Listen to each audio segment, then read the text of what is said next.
Hello guys! Sorry, we're having some issues with Streamlabs. Hi! Welcome back, Luke. How are you doing? Hi, Pegacrise. How are you guys doing? We're having some issues with Streamlabs. They changed, they went from the classic to the new one, and ever since they've changed the layout, we never can find our tabs that we're looking for. Oh, it's beautiful seeing you again, Luke. And you, Pegacrise. I'm well. Was it anyone else that had just a crappy day yesterday?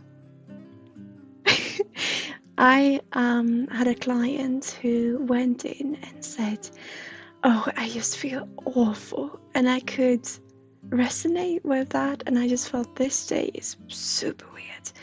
And then when I went to pick up Bempus by the station, he actually said that yesterday he had heard people were in general very upset or stressed out because of the weather, apparently. So yesterday was generally a bad day. So anyone else felt that? Because I did. Streamlabs took me almost 3 hours to figure out when I started it. I usually use an app called play.me. Oh, right! Yeah, Streamlab is complicated, but we've tried our best to work it out. But it's just those live action things, when I love to play the credits at the end, and I love to know where those at also when I stream. But that tab, that live action tab, always seems to disappear on me, and we still haven't found it, so we'll see if there will be any credits today. But it's unfortunate because we really enjoy it and think it's beautiful, so I want to find it. But when I go online, it's all tutorials from before they updated it. So the weather is horrible. It's 9 degrees out and snowing. Oh, snow! Snow! Where has thou been? We have had no snow this winter. It's been no winter. Usually we have loads of snow up here in Sweden, and it's just not been any. So I think it's beautiful, but I can see the problem. I understand you don't like the cold. I do, however. Hey guys, okay, so a little things, we got some things to talk about today. First off, what is this? I want to do some drawing today, and I've never done this before. I do not know, I have some markers that I would like to use, and I have a very special technique that I am a little bit scared of sharing because it's a little bit weird, but I want to use it. I want to share it with you. So I just thought we could have some beautiful stream playing around with colors. I'm sorry there was no stream this morning. I have realized that 6 hours is a little bit too much for me, but I would love to do 9 hours a week, so I would love to find another day when we do it, or so. We'll see what happens. I have no idea right now, but Tuesday and Thursdays for streaming sounds really good to me. But I don't know, maybe we'll go to Monday, Wednesday and Friday, but Tuesday and Thursday just feels right. We'll see what happens. So we'll be doing that today. Just have a little bit of a drawing and in a very calm way and some light energy work and just hang out in the community. Goatee, hi! Oh, Bempus just... he left us. Okay.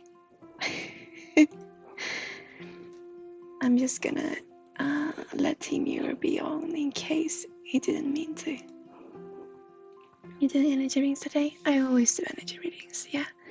But I am mainly just gonna, sit here calmly and do some drawing with you guys. But I do want to talk about some things first off. What happened on stream and after stream on Thursday. So I had this tarot deck with me, and it was from Aleister Crowley, and some of you thought that to be very offensive, and I do apologize for it. The reason I had the deck, it's no longer with me. The reason was that I had no idea what it was. I simply picked it up during a spiritual event, and I've always had a problem with it.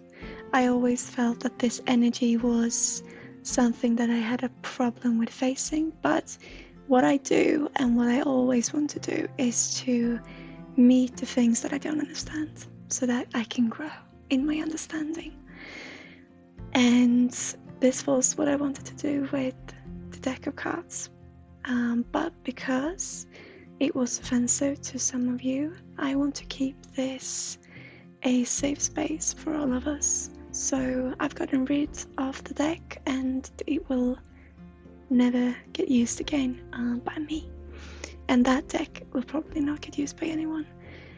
But yeah, so I could talk about this forever and ever, but I feel like it's not really worth it, and I want to spend this time, creating this safe space for us. And since it is a sensitive subject to some of you, then we shall just move on and do something that all of you, or most of you, that we enjoy doing.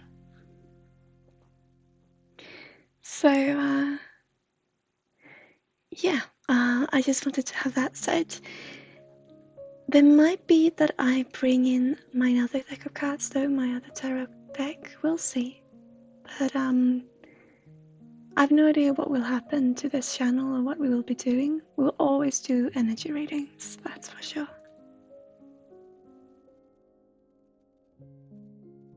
I like the explanation you gave, very nice.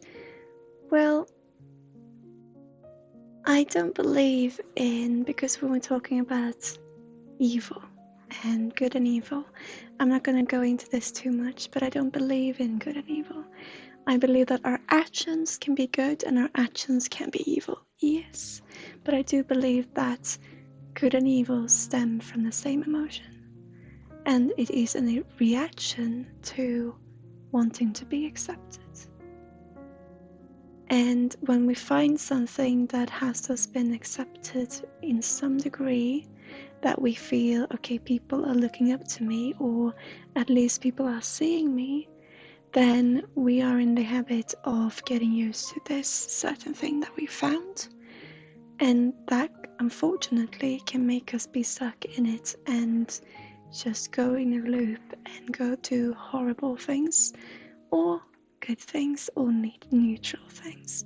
But it does happen that people wanting attention does find these small fits of joy in maybe hurting others, and then they get stuck in it. And that, yes, evil actions do exist. Evil beings, I do not believe in. But that's just me.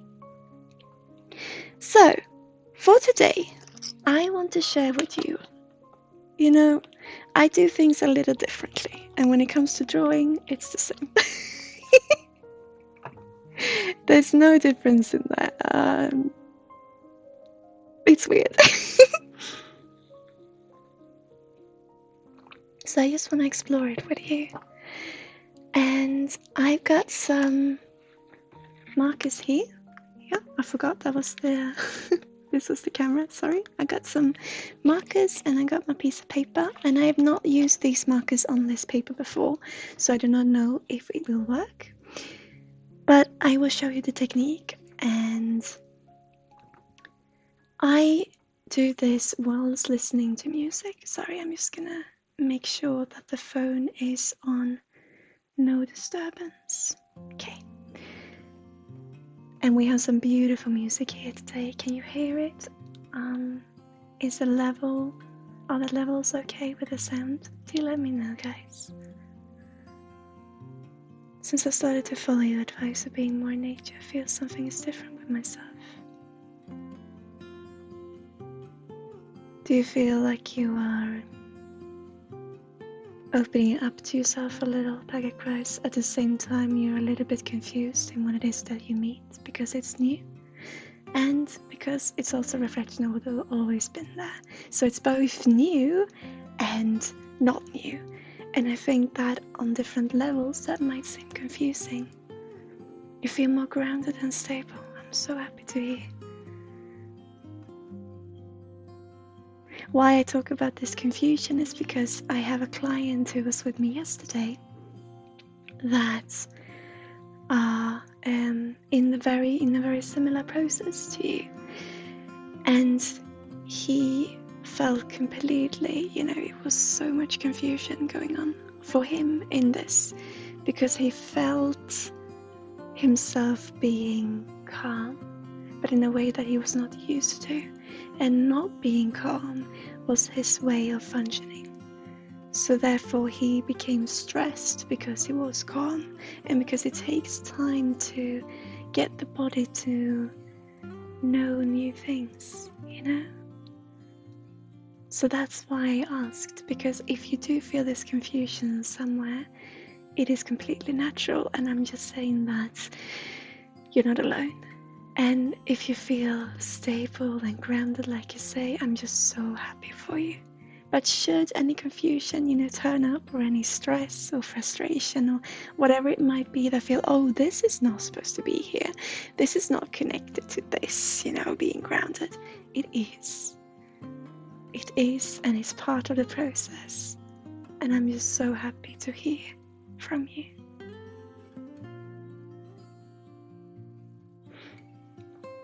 One thing I do feel I want to ask you about, I feel very sleepy a lot of times when I come back from nature. Yes. You know why I think that is? I think it's because you can finally relax.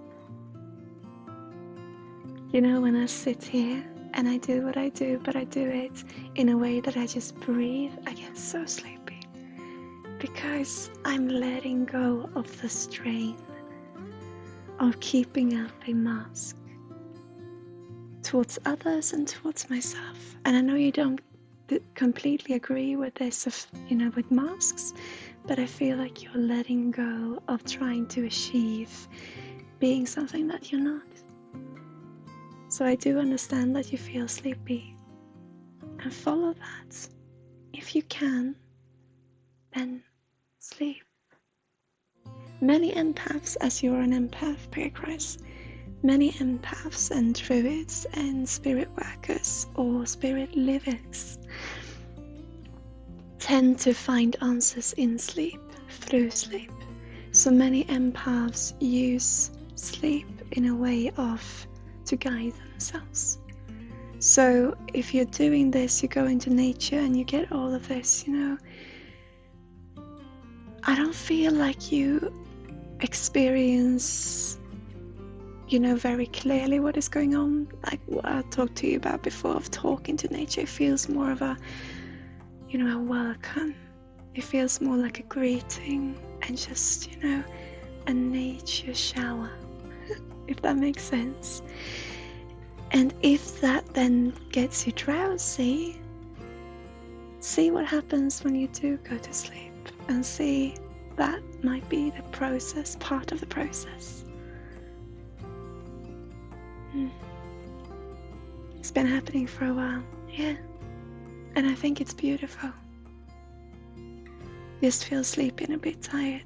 See what happens if you would let yourself to fall asleep for a couple of minutes. Maybe they're saying half an hour, but I'm thinking 10, 15 minutes. Just see what happens. Guys, you have got a little smooch on your right eye, right there. Sorry, I was just, hang on. Sorry, I apologize. Okay. There. Alright, so. Just enjoy it, like a Christ. It's what's coming. Just enjoy it. And just continue to breathe. Because this is a process for you to breathe out all those expectations and frustration and desperation in a way that you feel, well, that you can handle. So I think it's absolutely beautiful. So guys, I am going to show you this technique now. I have no idea where I picked it up from, but when I was in university, when I was enrolled in university, I had these little things that I did. And knowing me, you know that I like to do things, several things at the same time. And I like opposites, and I like things that contract and attract. So, for example, I'm a little bit, as I am, but for example, when I dress in the morning, for each item that I put on, I put something else away. So when I do something, when I do something for me, I try to do a little something for the house or for the family or the cats or what it might be. And I do this for everything that I do. And when I was in uni or in university, I had this feeling, okay, I was going to study, and then I was going to study for a certain amount of minutes. I think it was half an hour, actually. I've studied for half an hour, but then I need to process what I've just read, because it was so much reading being done. So I read for half an hour, I think it was, and then I needed to process it. And this I'm going to show you was my way of processing it. And I do it to music. And how it goes is that I'm going to change camera now. If it feels okay, Peggy Christ, just enjoy what is happening. I love hearing from you and what is going on, and I'm proud of you, if I may be, because this is a beautiful process. But I'm always here if you have any questions. Okay, guys. So, how this process goes, and I'm so scared of showing it,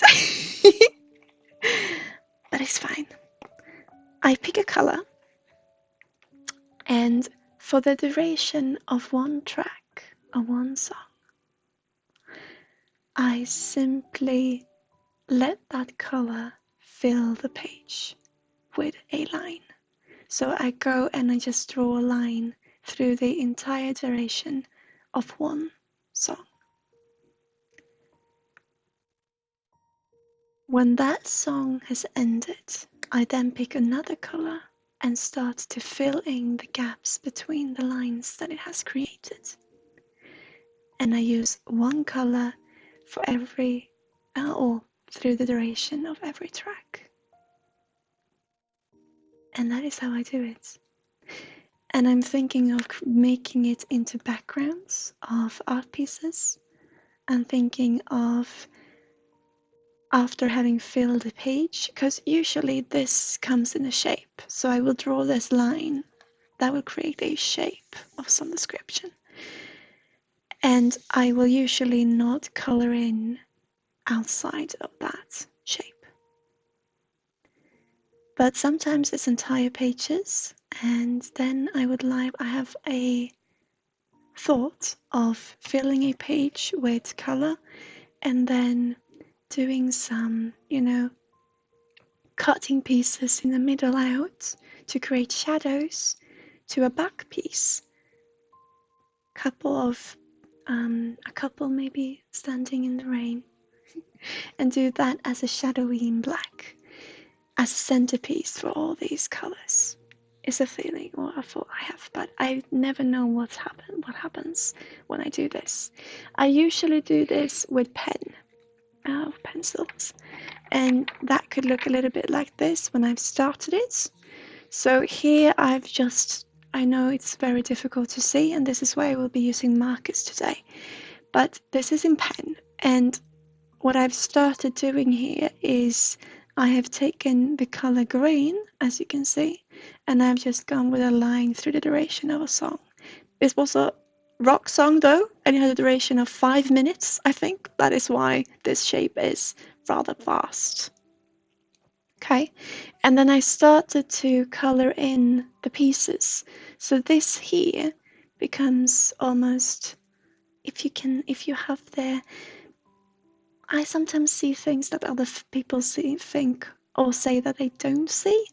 And I'm not talking about ghosts now in being a medium or energies, but this for me looks a bit like a butterfly. And this was going to be a tree. So this is not a finished piece of art, but I was going to have a tree here that in the wind blew the colors from itself in these little pieces here into the butterfly, and then here I have almost a shape of a human face. So I was going to draw this woman who was created by drawing the colors from nature into herself, and she was going to be in the background. I had no idea I was going to draw this when I started this, because as you can tell, it's just lines in the beginning.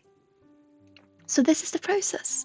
So shall we try and see what happens? I'm so scared of doing this. Sometimes they're small pieces. I've made birds, crocodiles, animals of different sorts, but usually birds and crocodiles because of how the curves bend. I've done people, I've done a woman with braided hair, and sometimes it's nothing. But we can see what happens, all right? So I'm just gonna have a sip of coffee because I'm so scared.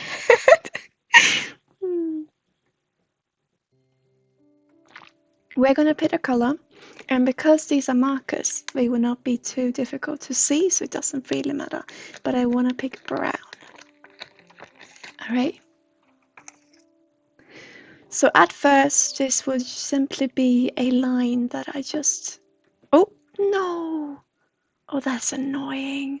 The double markers, so I can't put the lid on the opposite side. That's annoying.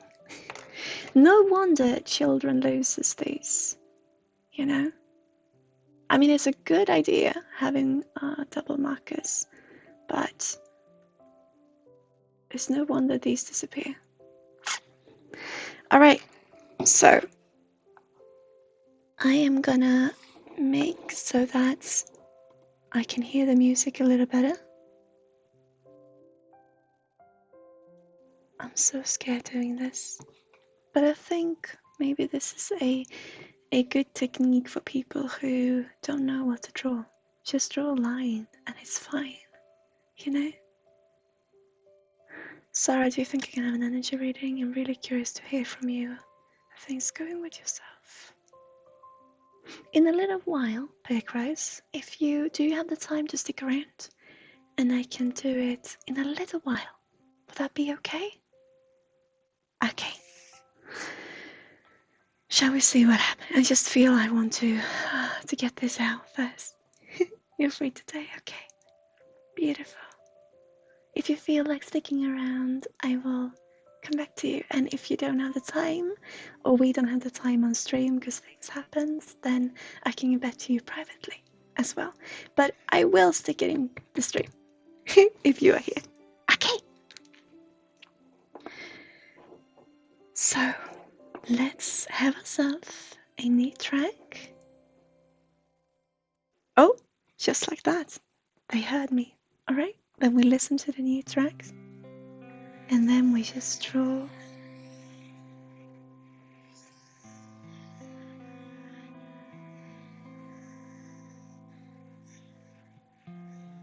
through the duration of this song, I am just letting the pen dance over the page.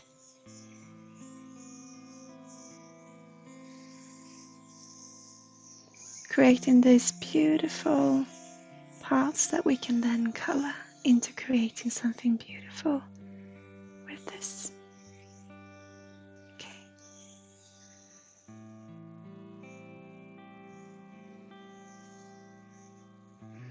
This is a bit of a bigger pen, the pencil, the marker than I usually use, so it becomes quite big lines. But I think you will be fine. Okay.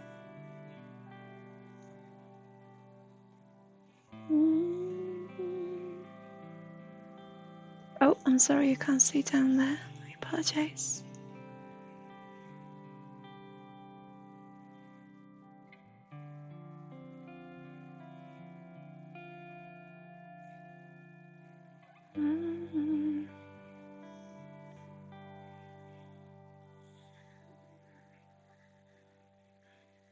Is that the track?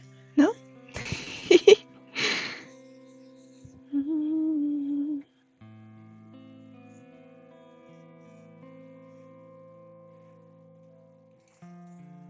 So Packet Rise, I'm gonna do this outline, and then I'm gonna work with the colors of red, and then I'm gonna do your reading. So 2 or 3 songs from now. Sounds good? Okay, so as you can tell, right now this looks like not much, but as we start to coloring the pieces, a scene will maybe start to appear before us. We'll see. So I am immediately, because I don't like the color, as you know, I'm gonna choose red. And am I gonna use the bigger piece, the bigger side of it? Maybe. No, I'll use the smaller side.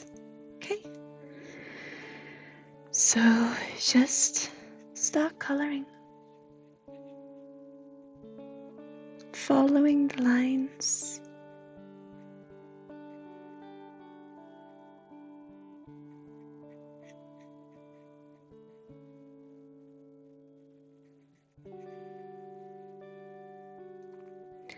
Out of curiosity, what did you study in university? Behavioral science. I started to study. Oh, it's tough with markers.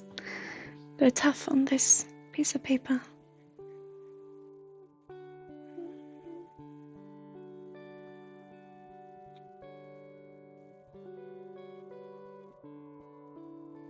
And you simply fill them in, what you've created, you know?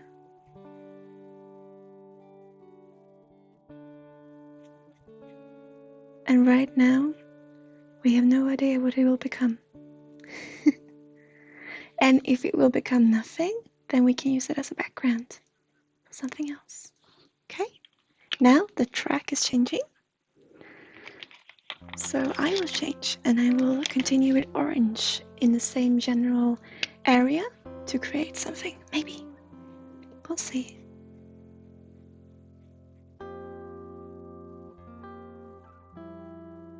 Oh, this is the Christmas one, isn't it? I found these are all from Epidemic Sound, and we're playing it directly from Epidemic as well. And going through picking the songs, I noticed that I picked a Christmas one. I think this is it.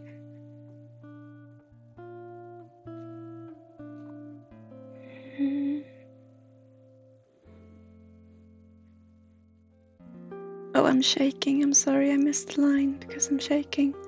I'm so scared of showing this to people. Hey, I wanted to talk to you guys. By the way, I have to change this outline a little. Oh, you know what? What if we fill this one in with the same color?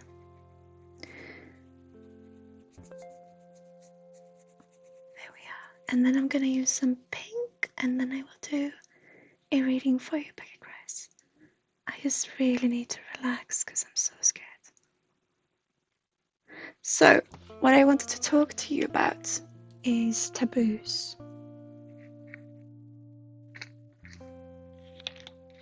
And what do they do for us?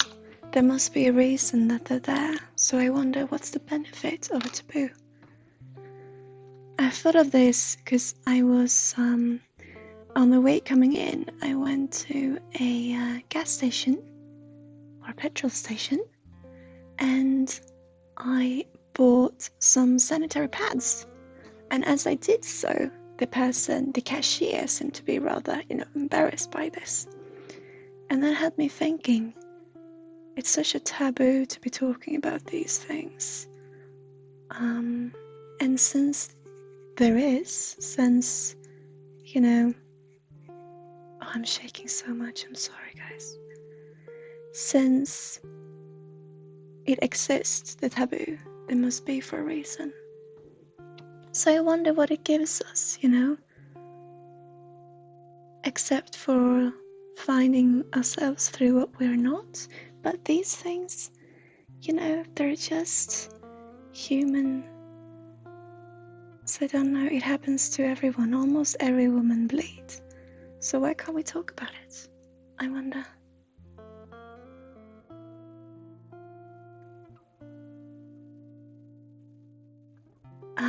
What word you said you couldn't understand about people out there in gas station? Sanitary pads like feminine wipes. Yeah. Or pads, for when you're having your period.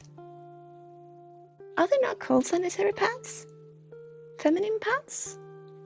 Menstrual pads? Those. And what was so interesting was that the cashier before me in the line was this woman who talked a lot to the cashier, and he was being really nice to her, and she was nice to him, and they had a very, a conversation. And actually quite a serious one, because they were talking about how people sometimes don't pay for the petrol that they purchase. So it was a really serious conversation. He was into it, he was there, he was talking to her. And then when I got up and asking to buy these sanitary pads or these feminine pads, he just didn't talk to me, And it was rather interesting. And I don't think I was being mean or rude. I was maybe too excited of buying this product. I don't know.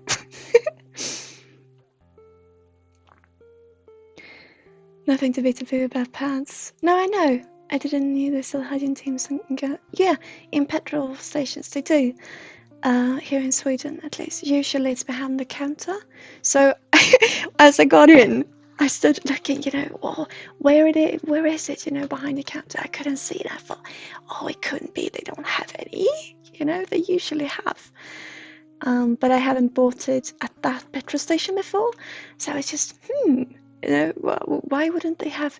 And because there's several brands of them, I thought at least they had some, And then I stood in queue in line to ask him, do you have any? And then I saw, they're on a shelf over there, in the middle of the store or the petrol station. It's a rather big one.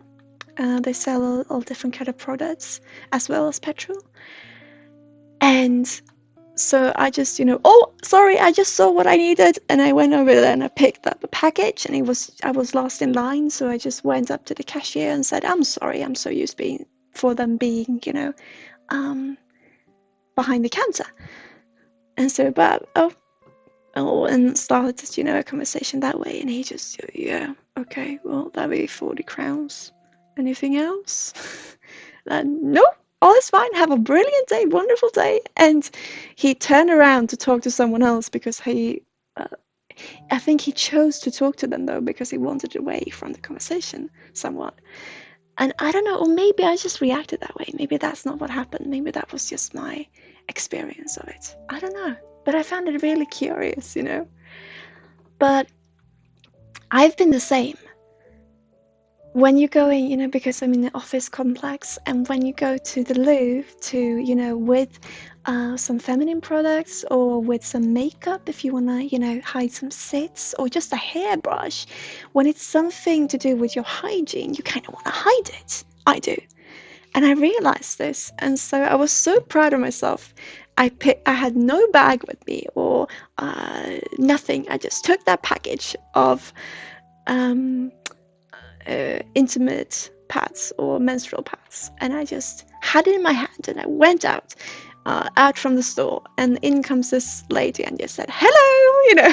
And she was so happy seeing me as well. Oh, hello there. And I just, you know, whatever. And the thing that is so interesting is, why do I find this being special? Because it's just stuff. It's just a product that so many people uses. Same with condoms. You know, why are there so many taboos out there? I think that taboos are part of the problem with them. And I just realized I haven't lit the candle. Hang on. I think taboos are part of the problem. But then I realized, I thought it further. And I just thought, as I drove here, I just thought they have to be there for a reason. They have to help us in some way. Huh. Oh, it was a guy. It makes sense why he was acting weird about the pets. Yeah, it was a guy. I wouldn't say obviously. I'm sorry. But yeah, from the parents who got them. From the parents. Yeah, I think so too. And also the general society. And other kids' parents, because of how their children then act in school. But I think it's sad. I want to be open, you know, about things. So, packet rice. Let's have a little reading for you, and then I continue to fill this in. Oh, a little housefly. No, it wasn't a housefly. A tiny one. Okay. Let's see. I like this music though. I want to use lapis lazuli for you today. Or lapis lazuli. I want to use for you today. Okay.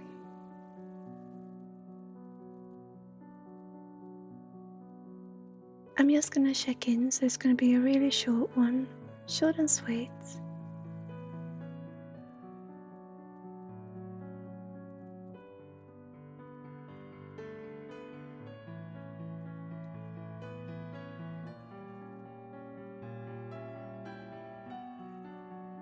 Okay.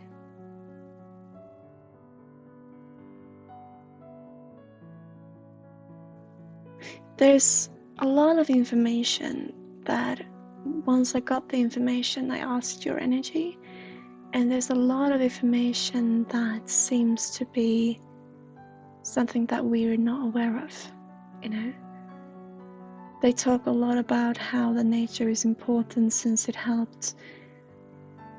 And I talk about grandfathers again, but as you know, as we've talked before, that could be a long time ago, but it seems like you're really open to hearing this now. And I wonder, I did a reading a long time ago when I just started streaming, or a long time ago. It sounds like we've been streaming for ages. We have not. Oh jeez, we have not. But a couple of months back, I did a reading with someone who was experimenting with herbs, who lived close to the ocean, and who experimented with herbs in a medicinal way. And I talked about how their grandfather did the same, and how it is beautiful how they continue that path. Ever since you and I started to work together with your energy shards, herbs. Can you hear me all right, guys? Because it seems like, is it just me being silly? Is it the music too loud, or is it technical? What could it be? Okay. You can hear me fine. Okay. So Let me know if the music is too low now, too quiet. Accents or such. Okay, sorry. Bear with me, guys. But it's good that you ask. But herbs, yeah, herbs.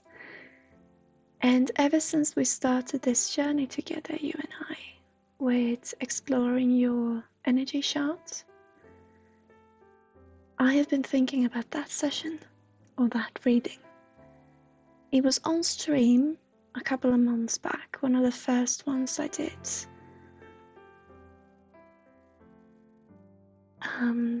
And it was someone talking about Tunis. Is that how you pronounce it? Is that what it's called? The country, Tunis?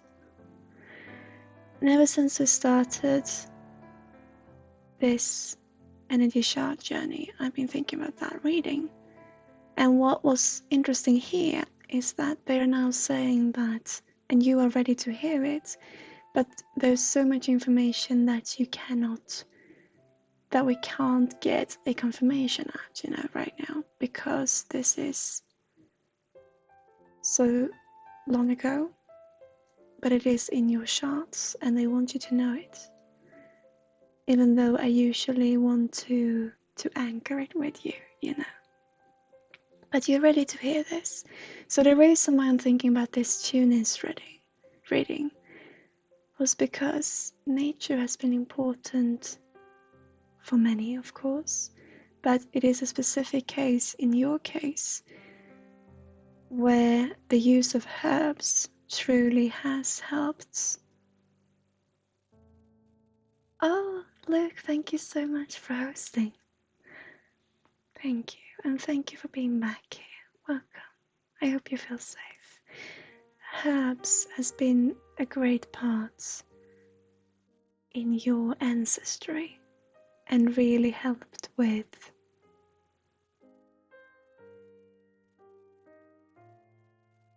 I'm just reading. Yeah, with some symptoms and with some physical issues, going down the line. And you are healthy, it's not that. But they are saying that it's beautiful for you to come back into that because you are, and take this as you will. Remember that this is for entertainment purposes, but if you do believe me, and take this if it resonates for you, within you, but because you are a carrier of certain diseases, as many of us are, these have been handled with herbs through your ancestry. Not always in a way that they knew about, because it's always been a little bit, well, not always, it's also, I should have said, it's also been a bit industrial. But they have come in contact with these herbs that have healed them, and that has kept this in a way that they could handle. And so it's beautiful that you also now, your body has already gotten used to how to handle these, and they're no longer a disease in that way, in that sense. I have a slight idea of a great-grandmother using herbs, or she was related with herbs. Yeah, it is a clear line in your ancestry, I feel. Although it has, over the years, it also became industrial, as I said, but it has been important, and there's a reason for it being there. So even though all of that is now handled within you, and because of over the generations, it is still a very beautiful part of you that they want to enhance in a way that you can know about it, It can be quite beneficial when used properly. Indeed, definitely. So there's many reasons for you to feel connected to nature, we all are, but in a very special way. And with you, like I've said before, it's so beautiful that you've actually got the ability to talk to nature and to hear it in a different way of what I have experienced before. And they are just so joyous with you being back out there. And with all this desperation and frustration and all of it that we talked about before, we will continue to talk about, because it's the human side and it's in all of us. But you, I am so happy having you going back into nature and feeling and experiencing what you are experiencing. And really, if you feel drowsy, then maybe go with it and have a little lie down when you can. And you will see that even more will come to you. Also bring nature with. Keep a little rock in your pockets, a little stone. Oh, Tara, hi. Welcome back. How are you? Oh, you too feel relieved, Tara. Boy, things happen fast.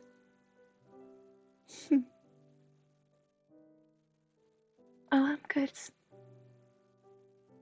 So, with you, Peggy Christ, all I want to say is really for you to hear all of this and just keep nature with you, because it is a part of you. And I think that you will come to this sensation, or you come to the conclusion that indeed you will find a friend that you can turn to and talk to. And who this is, I truly feel you find in nature. I think how you can converse with nature without putting anything on your shoulders now, oh, if you only knew what abilities you have, because we all do, but it's not that I want to do. It's not that I want you to do. It's not that I want to say. I just want you to know that I can see this in you, like I've said before, and it is absolutely beautiful. So if you feel like it, which I know that you do, but with no judgment and no prestige, it's so beautiful to have you back home. Truly. So I think that you will find your sanctuary, if that makes any sense, if you resonate with it, in nature, as many. But I also think you will find your room. When we work with energies, some of us, or most of us, have this room in the fifth dimension or within ourselves that we go to breathe and to find relief and to get answers and to work with energy. And there's so many different entities. Many believe in fairies and spirits manifesting in also the 3D dimension. And I can see this with you, but no matter what they are, they're absolutely beautiful. So yeah, like I said, it's beautiful seeing you come home, is what is coming through.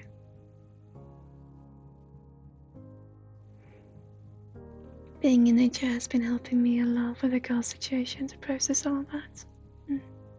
I understand. Well, you got all the answers there within yourselves and your ancestry and everything that has happened and the karmic bond and all of it. You access your own library through the breath of nature. And you are free to do so. You are a beautiful human being. You're a beautiful soul. And so is every one of us. For you, truly beautiful having you home. Just know that it is your home and no one can make you do anything. Just do what comes right and natural to you. This made me feel a little relief, yeah. So that is all I want to say to you today, Peggy Christ. When things get tough, looking nature. You got your beautiful fairy angel, I want to say, but I do believe that it's just the spirit of nature. and you're so connected to it. There's so many druids out there who choose not to interact with it because they see other reasons for not doing it, and that is completely fine. But it's so beautiful seeing someone who wants to join in another way. But then we're all stemmed from nature. We're all from nature. Everything comes from nature. We are nature. But you do have a special connection to a specific source out there. And I can't stress it enough, and I can't repeat myself enough times. Welcome home.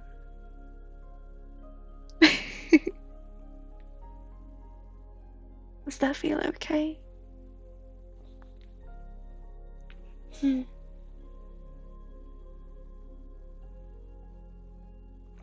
Hi guys, welcome. Does it feel okay, Paracrise? And I know that there are many questions, and I know that there are things that we need to process in this 3D dimension as well, and in our world. And I'm not saying that drop all of it and just believe in energy. No. What I'm saying is believe in energy to be there to help you through the domestics of life. You know? Because I had a client yesterday, the one I spoke of before, that felt very confused and frustrated. And he is this way because he's now connecting to his real self in the universe. And he is not with Gaia, the nature, in the same way that you are, but he connects to other spirits in another part of nature. And he feels drained because he's now opening up and frustrated. And when the session was almost over, when it was over, he started to talk about girls and women and things that is going on here and now in our 3D world and in our life, you know?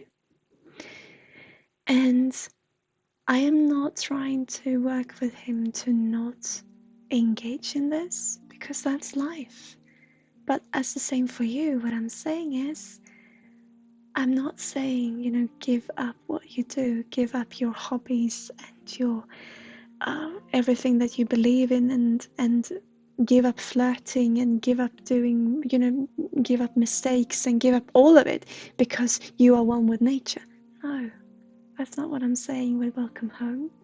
What I'm saying is that do all of this, but know if it feels right, you got an extra friend there to be there with you.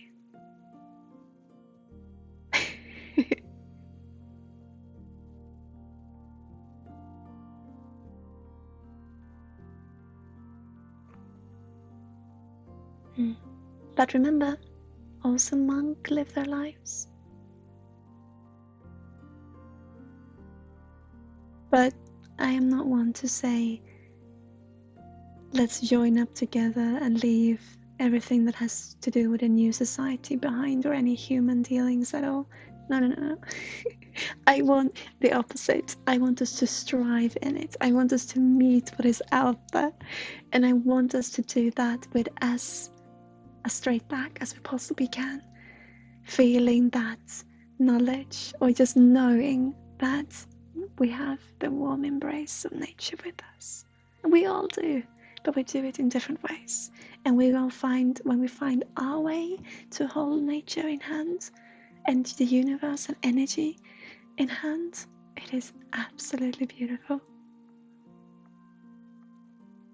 Using nature as a source to build a life you want to live.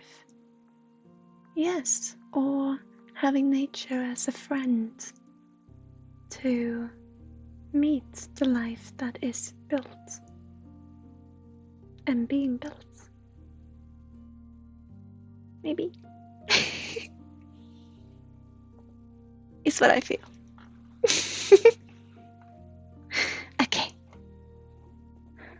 I'm gonna continue with this little thingy-majig and see what happens.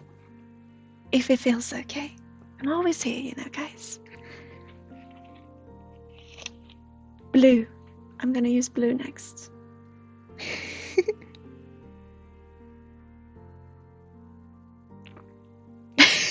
I knew it. I was waiting for it. Blue.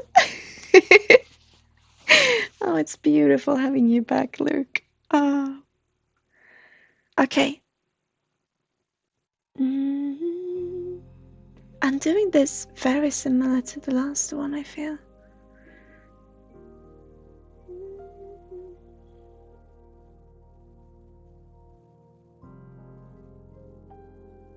Being in nature is part of something bigger for me. I would compare it as doing exercise and meditation. Yeah, I can see that. And I know, but it also feels like home. And, you know, in home we still have our chores to be done, right?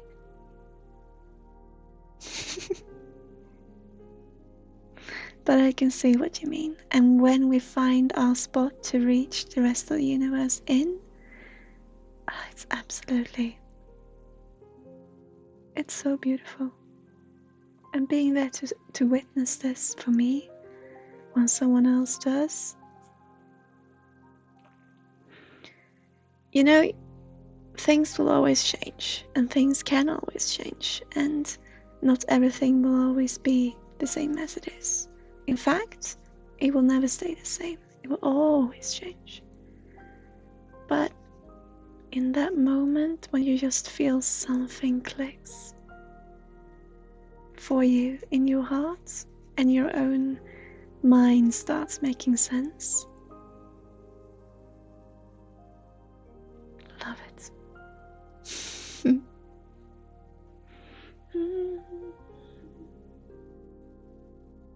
Absolutely love it.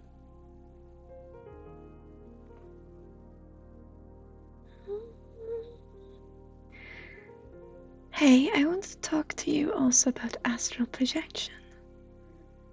I saw a video yesterday, a tutorial of how to astral project, and they were talking so much about all these preparations you do, and then how you make yourself move into another dimension, but for your 3D eye.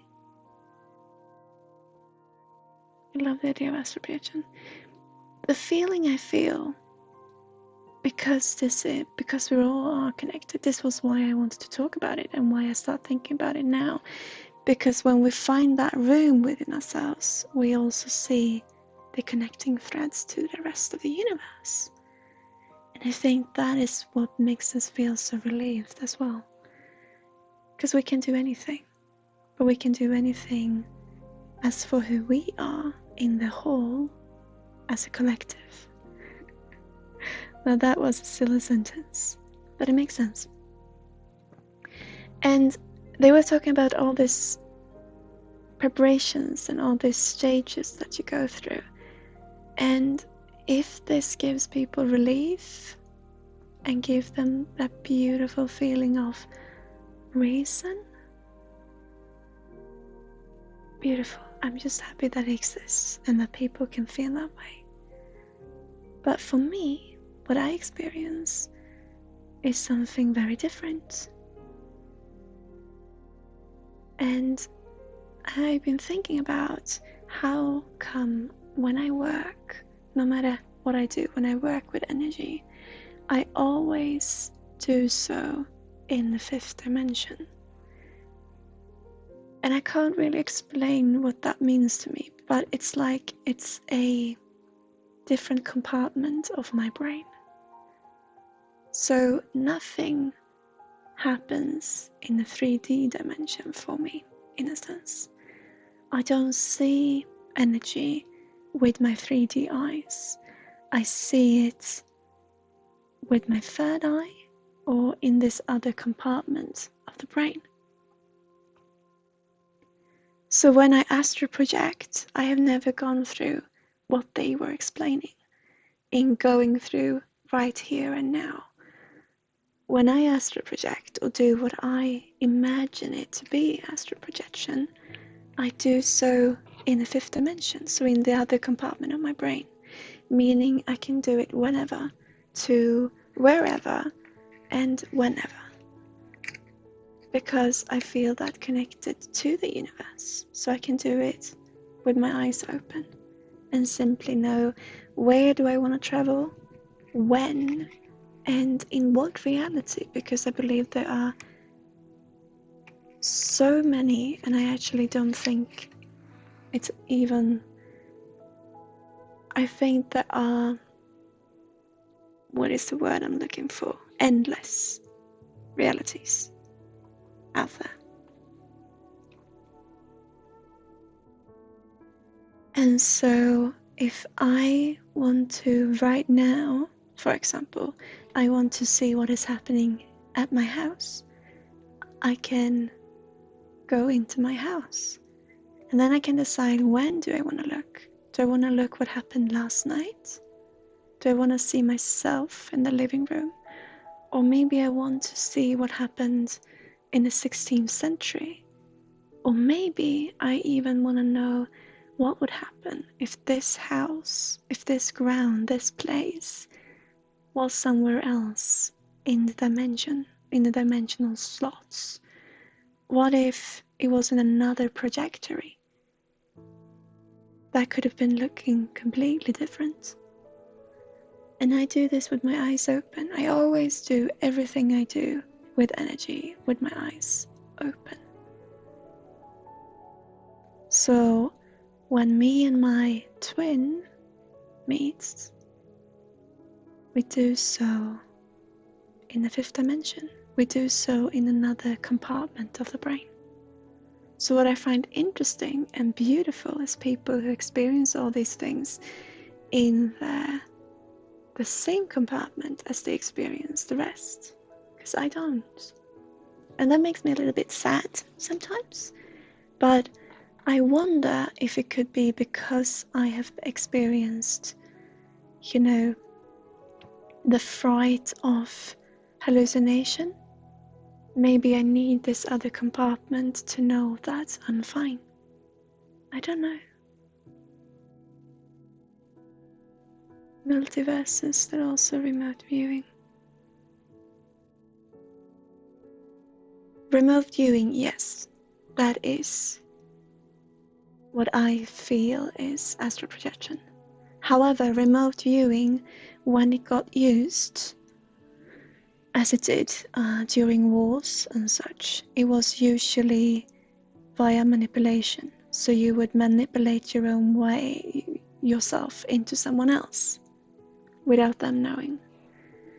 I don't know if that is what I'm doing. I'm simply trying to, move around in different multiverses, and trajectory, and do it without using someone else's body. And that is why people would probably, why we could call it astral projection, because I'm astrally projecting, right? Or I'm projecting in the astral dimension. But I don't know. Do you think telekinesis is possible? Oh, you know what? I remember when it didn't go as planned last, and they asked me to, as it was a party trick to do telepathy, they also asked me to move things in the surroundings. Telekinesis, because that is telekinesis, right? When you can move objects via a distance or in a distance with energy, right? It's interesting. I do believe in it, but that will have to have the different dimensions combine, So maybe people who experience, I'm not sure, I don't know what is going on actually, because this person that I was watching doing this tutorial was astral projecting the same way as in dreaming, so lucid dreaming. And that is also another compartment of the brain, right? That you go into when dreaming. So maybe it's the same thing but different. I don't know. People who can connect the two, the 3D dimension and the 5D dimension, maybe can perform telekinesis. But because I move in the 5th dimension and not into the 3rd dimension through the 5th, maybe I couldn't. I don't know. It's really interesting though. I have no idea how it works. That's why I want to try.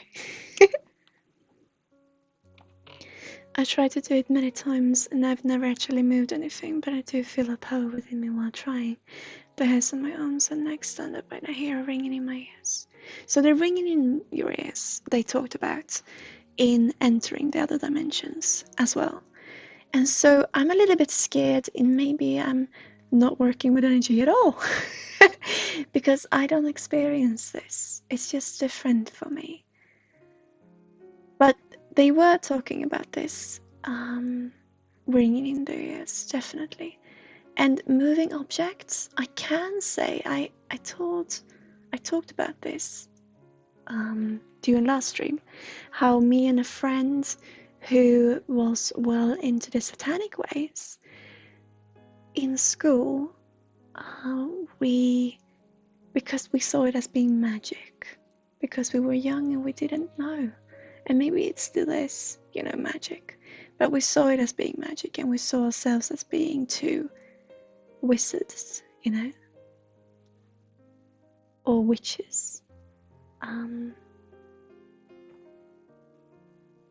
And we actually did things where we were competing with each other's energy, and it was really not in a good sense. But we did do these things where we would sit in the classroom, in class, and our teacher would have something on the desk, and we would cause things to fall off the desk.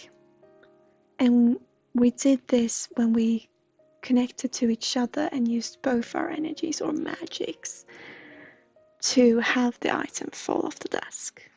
And if it was due to circumstance or if it was because we were forcing it to fall, forcing the object to shift in energy, I don't know, but it did happen. So is it possible? Definitely. But wouldn't that be manipulation? Because I feel we're all stemming from the same source of energy, I also feel that every object stems also from the same energy. So, as I've talked about a little bit before, but it was a long time ago now, but I talked about items being heavy. And I said, okay, let's talk about physics. Does it have to be due to the mass? I'm not good with physics, sorry. But does it have to be? If it wasn't due to mass, let's say, if you would come up to me and try to move me, try to push me, if I wanted to be pushed, it would be rather easy for you to push me, wouldn't it? But if I didn't want to be pushed, it would be a bit of a strain. What if it's the same with objects? What if we stem from the very same type of energy, and we all have our will being in that energy? What if a table is as light as a person or as heavy as a person, only it can strain to lift it because it doesn't want to get lift? Who knows? So having objects move, will that be manipulation to cause them into doing something that they would rather not? Maybe. I have no idea. But I love talking about it because I find it interesting.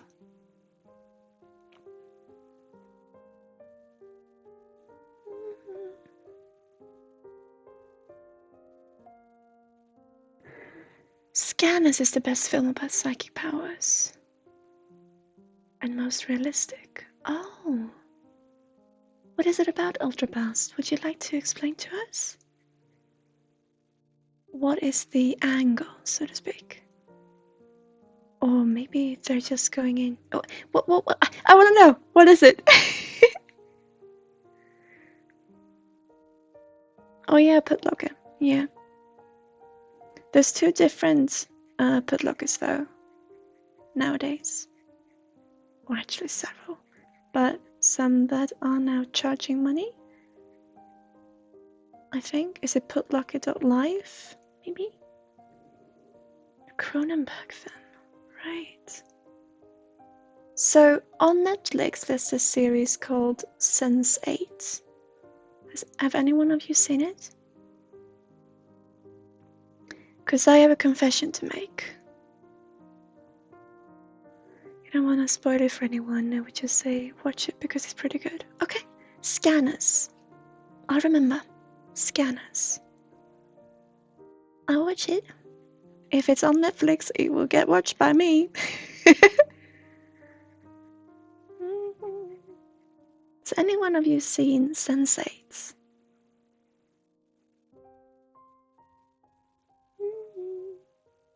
But thank you so much, Ultra Blast. Thank you so much for the recommendation.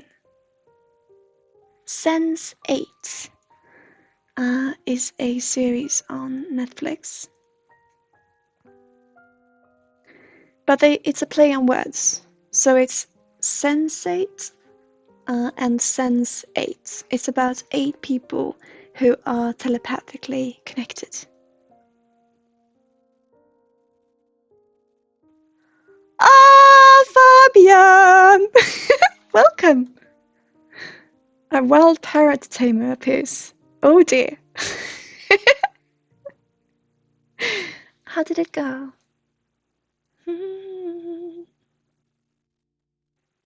So Sense8 is a series, a TV series, a fictional one, who is about, like I said, 8 people who telepathically connect without them knowing that they are connected. So they connect through the birth. They are born into the telepathic wave by a mother giving birth to them at the same time, but they are not aware of it.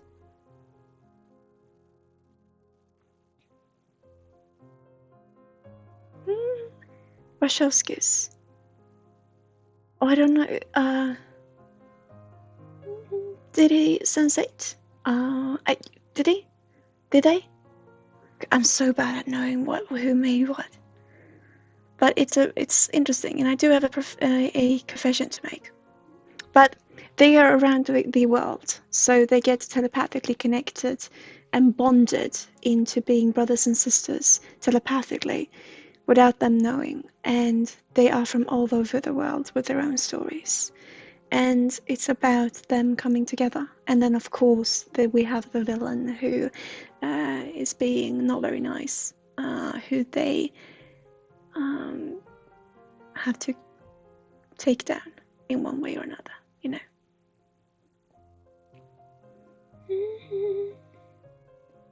Caw. Nice to see you. How are you? I'm fine. Everything's fine at the moment? Yep. I'm fine. How are you, Fabian? How was the shopping? Oh, back from lunch. Num num. What did you have? But, so I saw this series, and it's really interesting how they explain, because what happens is all of a sudden they see this person in front of them. You know, I can't quite remember now because it was a long time I watched it, but they see this person in front of them who's not there physically, and they feel connected to them, and they know things about one another, and then they come to realize that they do exist. So they give each other their phone numbers is one, and they say, okay, you can't possibly know about this number, call it, and I will have my friend answer and ask for my name, which you could possibly not know. And so they do, and then they realize this is real. For one of them, for a couple of them, or for 2 of them, so to speak. But there's 8 of them. And it's really interesting how they... Not chicken. No? More of a salad? No? What did you eat?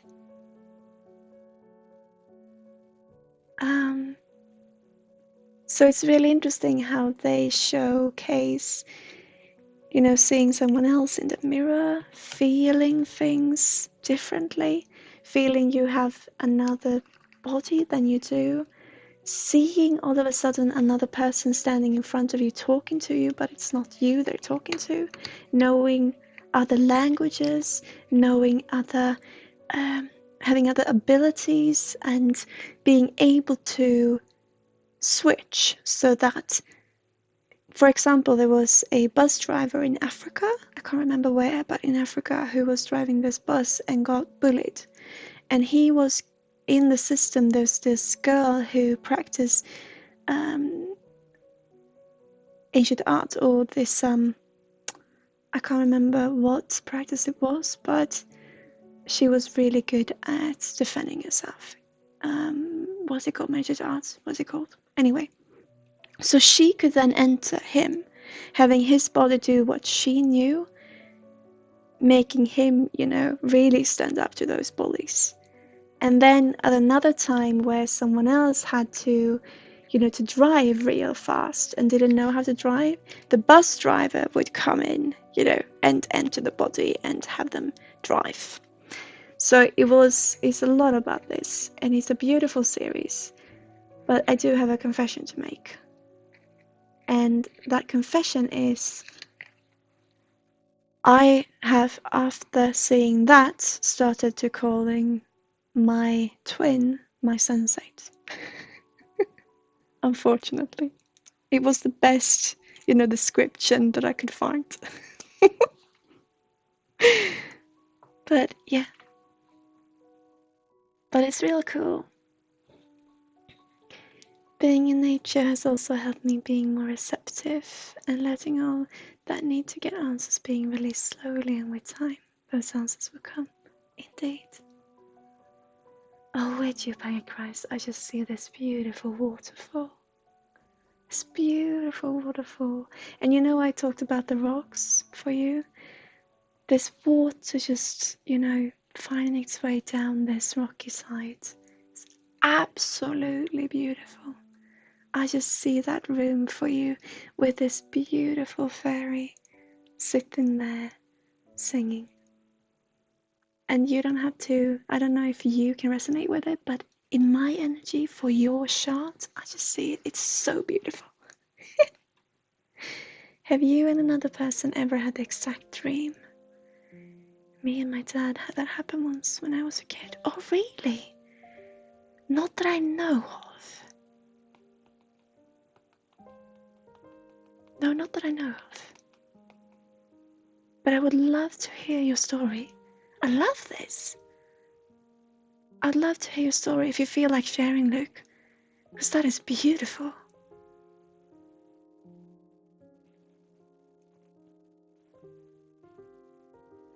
Now, what is happening here? Is it a dancer?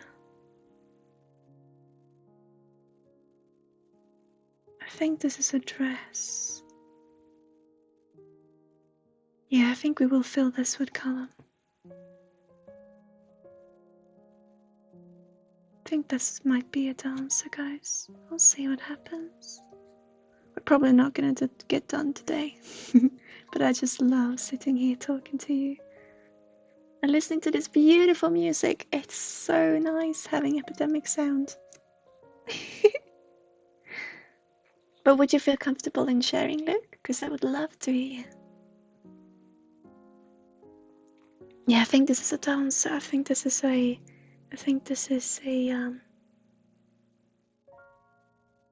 leg, a little foot coming down, but it's a big one, so it's with fabric. But I think this might be a dancer with a dress going, wrapping around here. We'll see. We'll see what happens.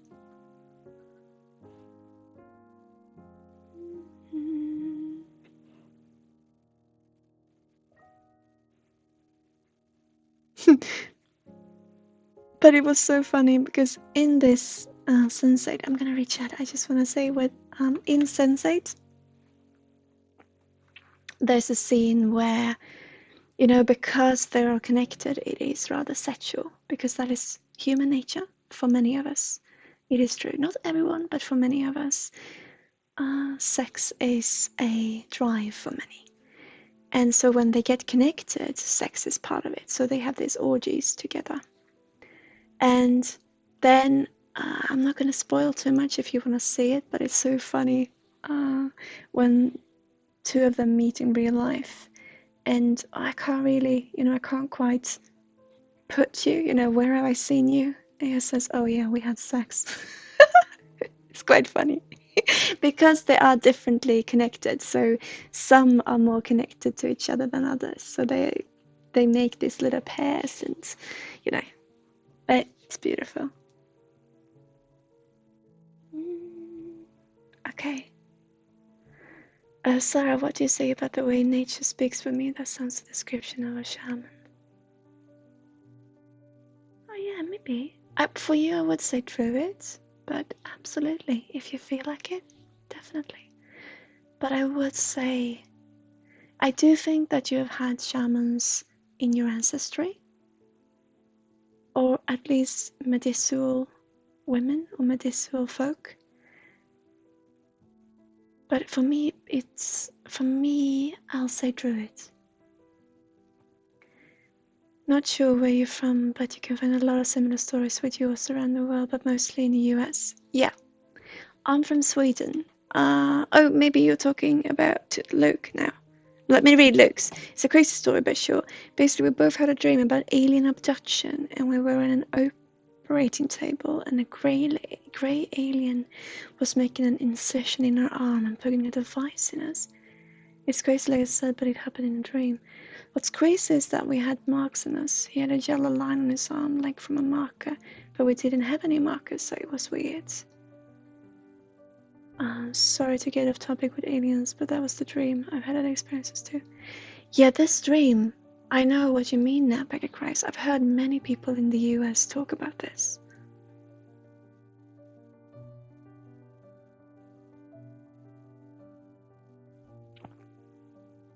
I've heard this before also, yeah.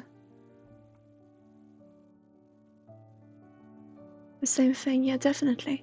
And now that we're talking about, some thought that these devices were from the government spying on us, and others thought that it was from the aliens. So it was from the aliens, but some people thought that they were working with the government or such.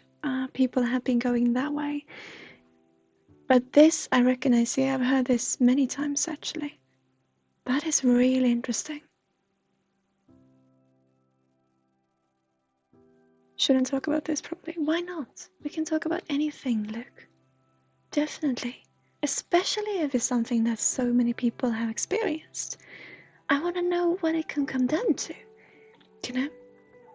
There's a theory that these aliens are actually militaries disguised.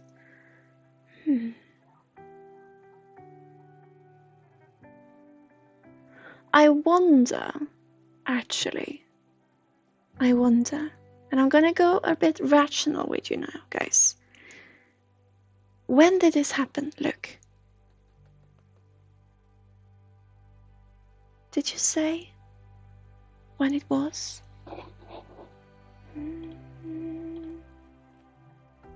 When did this happen? When you were kids, or very young, maybe 7. I wonder.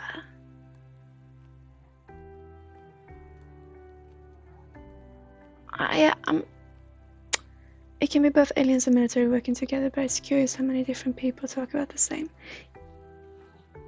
If we're gonna start rationally, because what I'm seeing now, I wonder if there was something in the marking.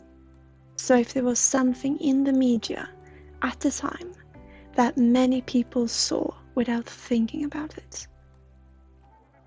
So if it was something, some commercial or something, because sometimes they put this imagery in between scenes, if we talk about the telly, for example, that you don't see, but your brain recognize. So I wonder if it was something in the media that many people saw at the same time without realizing they had seen it. Subliminal messages, yeah. They do it in the movies. They do. So I'm not saying that the government is doing this to trick you. I'm not saying this was the government's doing.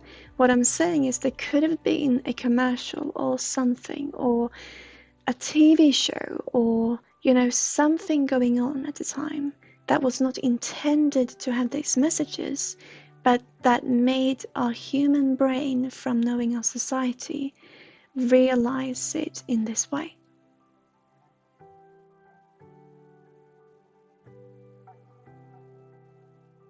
There's a lot of YouTube videos about that, especially with Disney Channel. Yeah, my first experience was around 4 years old. I believe I saw a ship and a being. It's possible I had contact with a grey. It's hard to remember, and also possible that I just made a memory up as a child.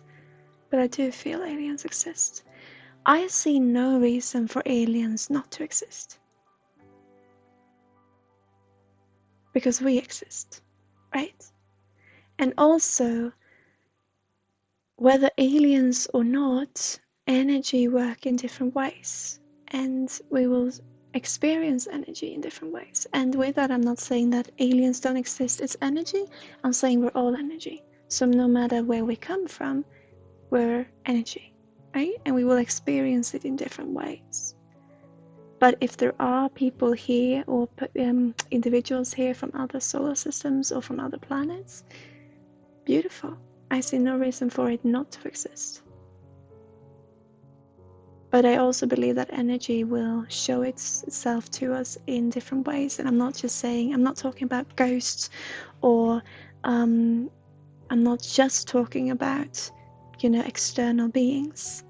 I'm talking about our own experience and our own, I'm gonna say illusion now, not meaning that illusion is not real, but how we experience things, right? And normally I would definitely say that, oh, must have been a shift in the energy when this was going on, because we can see so many people talking about this and experiencing this.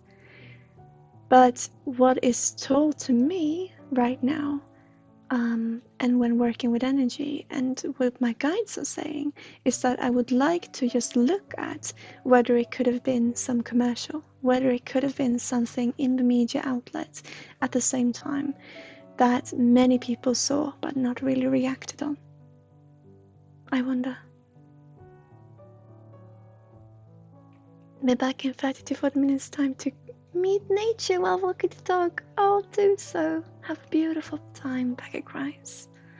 Thank you so much for being here. Take care. You really shouldn't talk about this. I feel that maybe I'm breaking a promise. Perhaps it meant to be a special thing that is only meant for me to know. But if it was only meant for you to know, how would other people know that you know it? And what does that bring you in your life? Wouldn't it be beautiful if several people knew about it, and we can stop saying that it's a taboo and just get out and talk about it? If there are aliens out there, they obviously want us to react. So whatever it is, if it's an energy shift, if it is someone, you know, maybe someone made a time machine, maybe someone find a way into the different dimensions and are tricking things, you know, moving things around. Whatever it is, this being whoever it is, being you or being someone else, wants the attention. So why not share it? And what does it give you to know something that you can't talk to other people about, other than anxiety?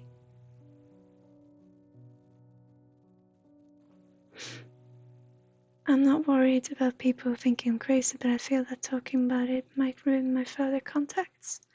Okay, then don't talk about it. It's totally fine. Do what you feel is right. But for me, I experience, why should we want to keep it a secret? Why would they want to keep it a secret? And when people think that things are happening just to them, I sometimes believe that it is part of the ego, wanting to be special and wanting to keep things for themselves. Not because, well, it's a way for them to survive, right? It's a way for us to survive. So when I'm talking about my twin, I'm trying to say that I'm not alone. I believe that we can all connect. But I do understand this special feeling of, I can do this. Like when I really practiced at talking to fire, and I really thought, wow, this is something I can do. Or when I knew I could see on my skin that I could shapeshift into a dragon, and I could see it, I thought this was something for me. But the reason why it was there in my case was because, yes, it is there and it's still there. But why it was so important for me to keep it as being for me was because I felt that I didn't have the energy to put that energy and to focus on my energy in with other people, because I felt judged. Not because I could shapeshift into dragon, because I was me, and I was living under conditions where I felt because of myself that I couldn't be me. So instead, I shifted my focus. And so I shift my focus into being within myself and finding and exploring myself and loving myself for it. And so therefore, when I experience these things, I believe me being me experiencing it. And not thinking that others could experience the same, because the reason for me in the first place was to get away from others, because I didn't feel comfortable. So when we really believe in something, I think that keeping it to ourselves, although sometimes we should definitely, and just listen to yourself what you feel is right, but sometimes also we do so because we are afraid of being wrong. And if we'll never know, I hope that I get to meet my twin. I hope that I get to have the talk. I hope that he can tell me, I do not recognize this at all. Or, yes, I know. I want to know that one day. Because I want to learn the energy workings behind it. But if it turns out I'm wrong, of course it hurts. And so is it for many others. So, of course you can talk to aliens, but I don't think that you're alone doing it. And I don't think, of course you can be doing it, but you deserve to be happy. And in some areas, I believe that being happy would be to share and to not feel this burden. When it is a burden and, I don't know if I can talk about this, I don't know if I can do that, it's a burden. Why should what we focus our energy on be a burden to us? Why not let it go instead? And just breathe and feel I'm good as I am. So what you're doing feels right. You shouldn't feel, I don't know if I should be doing this, it could ruin. You should say, I don't want to talk about it because it's my thing. But since you portray it as being a burden for you in not knowing how to handle it, maybe it's the best thing you can do to talk about it.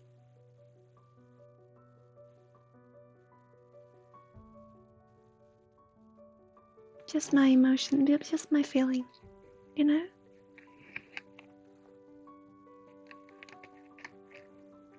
If my contact, if my twin was another type of being, if it was someone or something that wasn't human, I would love to talk about it. Or if it was someone who has lived before but are no longer alive. If it was someone or something that it would be fine, it would still have its integrity intact, but it would be fine to talk about, I would love to do so, because I have so many absolutely amazing stories. But I still hope that one day I get to talk about them. But because this is another living human being, I want to keep his integrity intact. And so, will I ever know if I'm right or wrong? Hopefully. And if I've been wrong, then I've got a book to write. Because then I love writing. And if I've been wrong about this, then I've got, I got a story. Then being fictional. But if I'm right, if it's true, then I want to keep their integrity intact. So that is my struggle, yes. And I know I can never win. So I just breathe.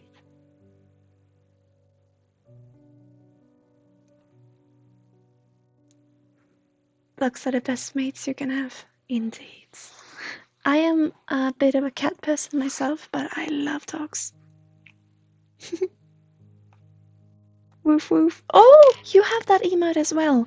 We were a little bit scared that maybe it was just for some people to have unlocked it. Or is it a Twitch emote? Let's see. Yeah, this is a dress.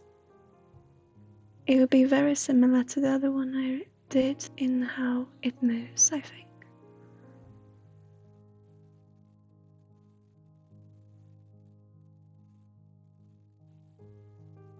Should be open to all. Beautiful. Then we'll use that emote when I go, digging. It is decided, guys.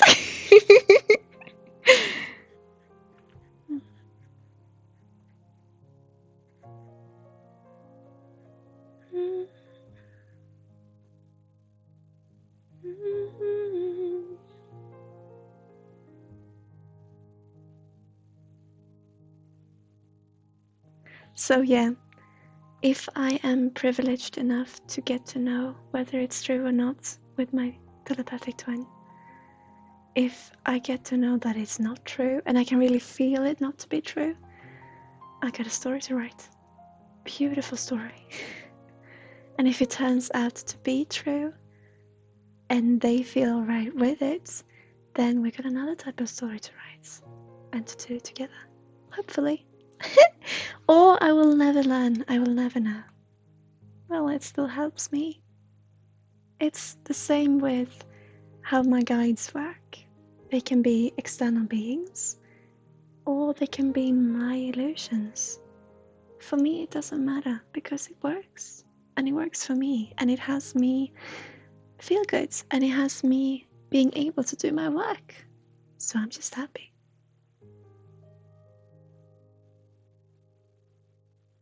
When did your telepathic twin first make contact with you? I saw him. Oh, Bowhead, good morning. I saw him, what I can remember, when I first really saw that it was someone. It was when I've always had this feeling that there was someone there, but the first I can remember seeing him was actually when I was, let me think, how old could I have been? 13, maybe? 11? I saw him, I've had visions of him, in my other part of the brain, not the fifth dimension one, but in another one. I have had vision of him being there, but first time I saw him, and that's from my fifth eye, was when I maybe I was 13 years old, and he was stood leaning against a tree. Me and a friend were out running. It was a school, and we were outdoors in our doing our workouts, and me and a friend were running together, and then I just saw him leaning against the tree, and I pointed it out to my friend, but she couldn't see anyone, but she believed in me, and that was the first time I saw him. The next time I saw him was a couple of years later, when I was maybe 15, and I was going to school, and I thought I was pregnant, and it just sank in, because I knew I was going to get pregnant rather early, and I knew I was going to lose the child. But since I was 14 years old, I had known that I was going to get pregnant when I was going to turn 18, But I was so prepared for it. So already when I was 15, I thought I was pregnant. And I was heading to school, and I was walking alongside this path, or this street, I should say. And I could just feel someone, or him, taking a hold on my hand, walking next to me and just saying, okay, we'll fix this. We'll do this. It'll be fine. So how I've seen him, times he made contact with me, has been very sparse. But the feeling and, you know, my life and what I want to do and my knowledge of things I have had since I was born, because I'm younger. Oh, not because I'm younger, but because I'm younger, I've had all these before I was born, or since I was born. And it could be that we are, you know, we are putting things into it that's not there. But for example, when I start to learn how to crawl, I didn't crawl. I couldn't, because I had my head, my face in the floor and my butt right up. And maybe that's really common. But what Bempus pointed out to me was, well, obviously, because you were trying to stand up. So there's a 10 years difference between my twin and I. So obviously, we were used to standing up, is what he's saying. But there are so many other things that I can't share with you due to the integrity of this individual that I would love to share with you. Specific knowledge and feeling, just specific feelings that I couldn't understand, couldn't get my head around. Or when I was older, a little bit older, how I would say to people, oh, I never need to drink because I know what's being intoxicated feels like. I know what's being right off your head feels right. I don't ever have to experience it. And all these things that I can't go into because of, like I said, because it would tell too much about the other person. But there were these things, you know, or things I just knew how to do without doing it, or things I wished for without ever having heard of them, or locations I would visit and know where I was. You know, these things. But yeah. Morning. Woke up late. Ah! Good morning, my friend. Happy Tuesday! Oh yeah, that was the expression I used before, wasn't it? Happy Tuesday! I haven't seen that one in ages. Oh, I'm happy. Happy Tuesday.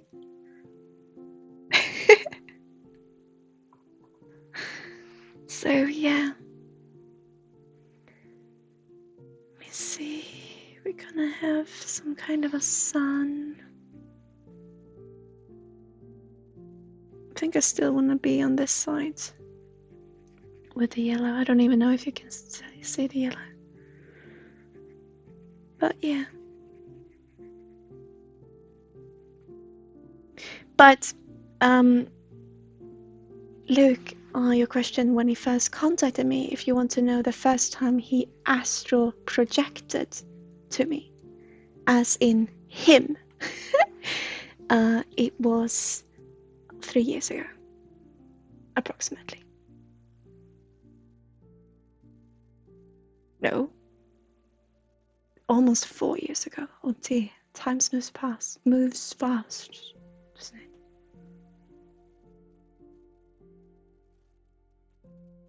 I'm confused now. No, I think it was 3 years ago. 3.5. Yeah. Wait. How's my math? No, it's 3 years ago. Yeah, it was 2017. I was thinking maybe it was 2016, but I think it was 2017 because we moved house 2016, and I think it happened a year in. I think. But yeah, so 3 years. Wow. Yeah. 4 years ago, I thought you said age 13 was first contact. Yeah, age 13, I saw the shape of this individual for the first time. So I saw the energy. First, before that, I had experienced energy. When I was 13, I could see the energy. But 3 years ago, I saw he was astral projecting, so I saw who he was. So before, I didn't know who he was. I knew these things that I knew, but I didn't know who he was. So before 13, I had this feeling, of there being someone there, and all of the knowledge, and thinking I was a boy, and all of these things. But that was before the age of 13. At the age of 13 or somewhere around there, I saw the energy of this person. And then 3 years ago, I saw who it was. Yeah, if that makes any sense. He started to materialize later on, basically. Yeah. Well, he was astral projecting. So, yeah. It was a slow greeting, yeah. Or a slow process, maybe. Yeah. So before that, I just knew all of these things to be part of me. Me wanting this, me feeling like this, and me doing this for some reason. But then I started to realize that it was due to someone having had done it before me. If that makes any sense. Yeah. Oh, I can talk more about it. As long as his integrity will be intact, I can talk about it for ages. So if it's general questions, just hit me and I will keep it as general as possible. Because I really can't go into specifics.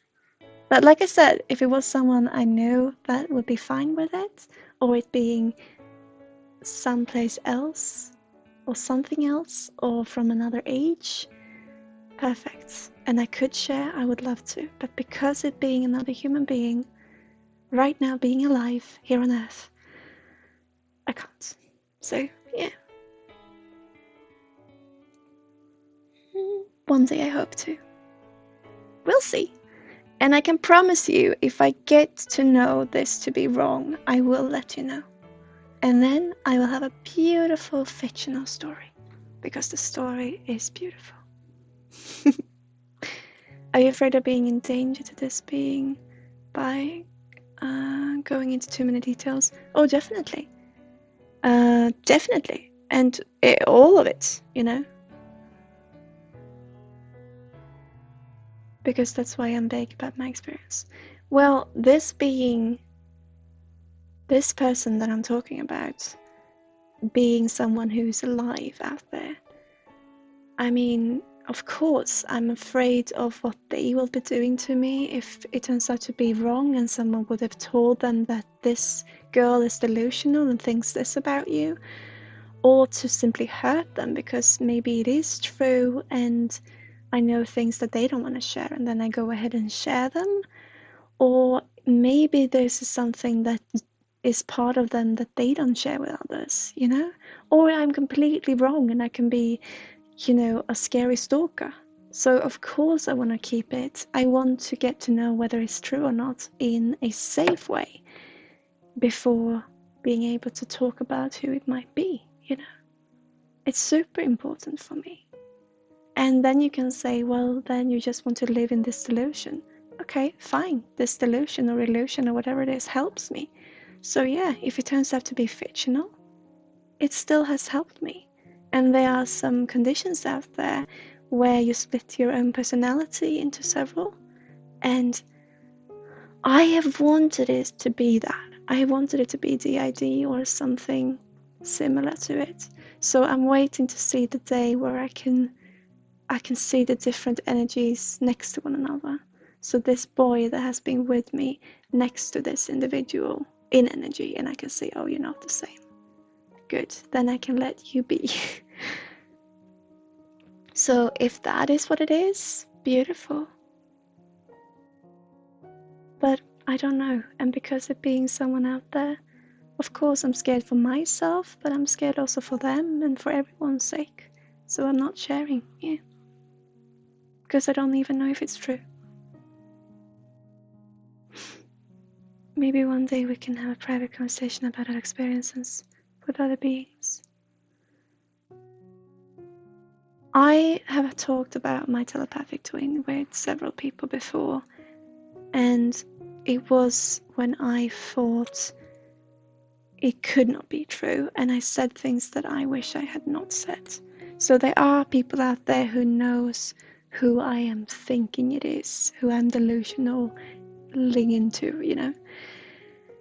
I have decided, and this is not because of who you are, Luke. I have just decided I will not talk about this individual with anyone anymore. The next time I talk to someone about it, except for Bempers, it will be him himself. If I get to ever do that. In a safe way, of course. Which will be difficult, but I'm not one to, walk up to them and say, "Oh my god, you're my telepathic twin." I would never do that. So we'll see what happens. I know that universe has the answers, and if I never get my answer, like I said, whether it being illusional or not, it helps me. It helps me get through a lot. So if it is my brain, then I thank my brain.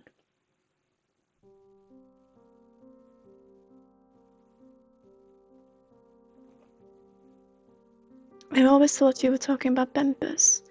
That's my take on it. You know, when me and Bempers met, I lied to him. And he knew I was lying. But I said to him, "You know what? You've always been with me." And both of us knew it was not him. It was not his energy. So whether it would be so romantic if it was, yes. But at the same time, I don't think I would want to spend my life with having someone that close as in your head. I want to keep them in my heart. But in my head, I'm not sure I would want to spend my life with that person. I don't know. It all differs, right? From relationship to relationship. But truly, I am happy the way it is. And if that is part of me, if that's part of my personality, beautiful. Thank you, brain, for giving this to me. And if it is someone else, maybe it's kind of completely different. Maybe it's true, but not this person. Beautiful. Or if it is this person, beautiful. Or if it's not this person, then hopefully I'm not manipulating.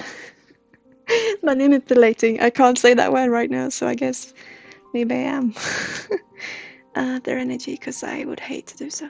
It's my worst fear. My worst fear, because my energy work seems to be working.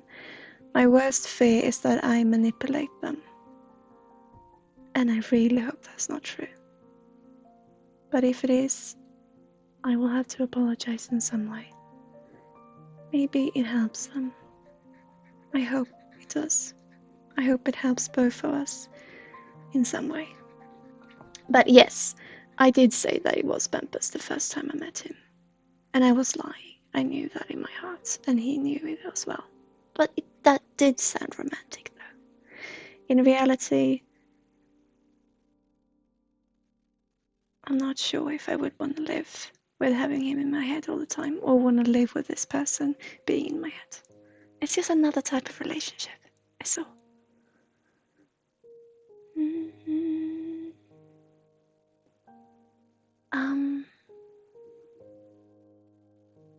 Sometimes the soulmate can feel like you know them for ages. Yeah. You're back! Hi, Becky Christ. How was your walk? Do you have time for a private chat after stream? I have time for a private chat tomorrow. Would that be possible for you? My openness and honesty. I have no reason to not be open. I have no reason to lie or to hide things. And I am sorry that I have to hide who it is. But that is for the reason of their integrity. But with the rest of it, I'm just me. I really have no reason. I've hidden. I'm young, I know. but I've hidden for so many years so many things about myself, and I'm done doing so. There's no reason.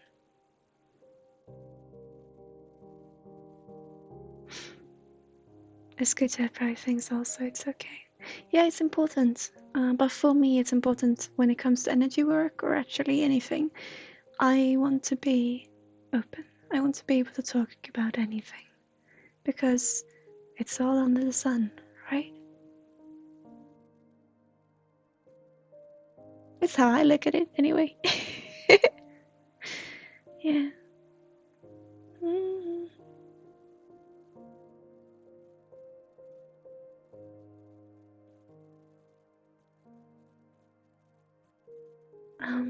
If it's okay, don't mind writing all the message down, and whenever you have time to answer, you would do it.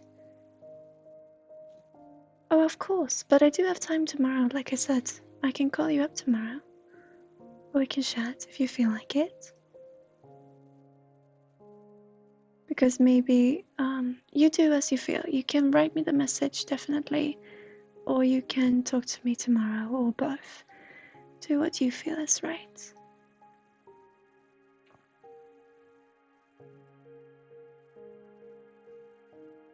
But I have time. I have one astral reading I'm gonna do tomorrow. But depending on what it is, I can always make time. Just after the stream, I'm gonna head home. So that's just why. So really, Luke, or anyone, if you feel like, if you have any questions, I will answer them as honest as I possibly can, because there's no reason for me to lie. And if it is about my telepathic twin, then I will answer as general as I can, but still honest. It's better for me sending the message, and I don't mind waiting for your answer whenever you got time. Okay? That's what I do with the therapist I told you about. Okay. No, but if that feels, if you feel safe and comfortable in doing so, do so. I'm just glad that you can feel comfortable in sharing with me. And I'll see what I will find. Absolutely.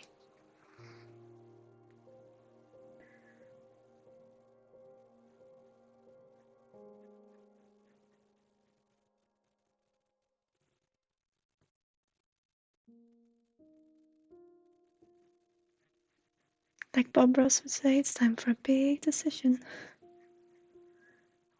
when coloring these big ones in. I feel this will become a dancer though. Maybe. We'll see. Or it would just be some colors for a background. It does look rather, peaceful on stream though.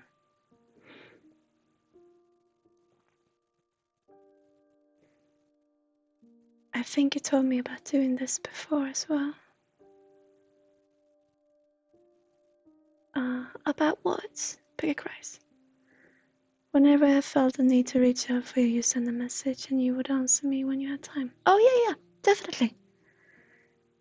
Yeah, no, but you... Absolutely. But I will probably look at it tomorrow.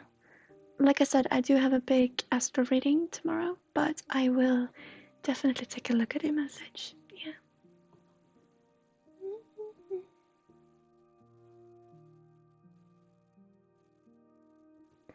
Never seen this type of alpha before. Did you come up with it? Yes, Luke. I did. I did. And I was so scared of sharing it. And yeah, we'll see what happens, won't we?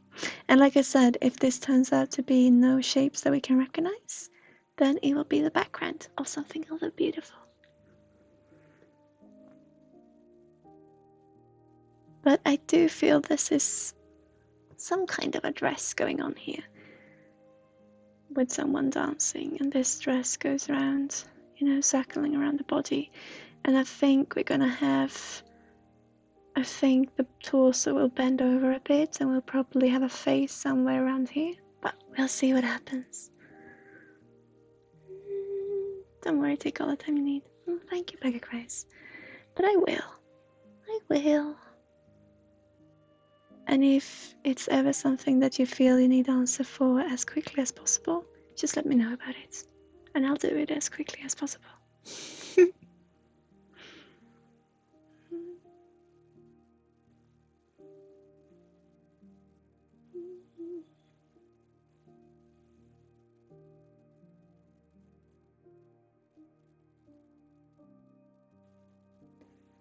My mind's assigned to see shapes and face things. It's called pareidolia. Yeah.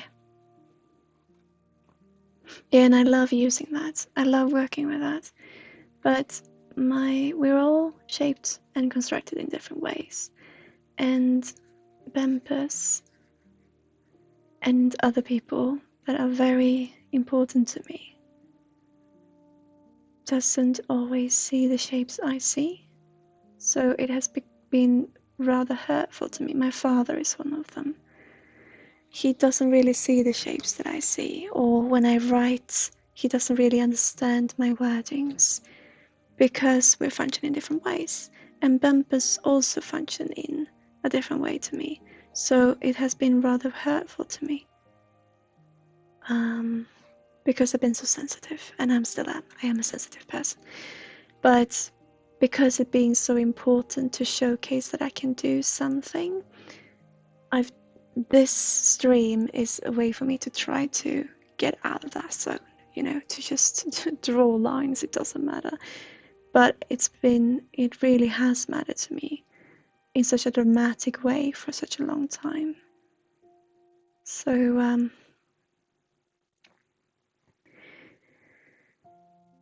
that is why I was so nervous.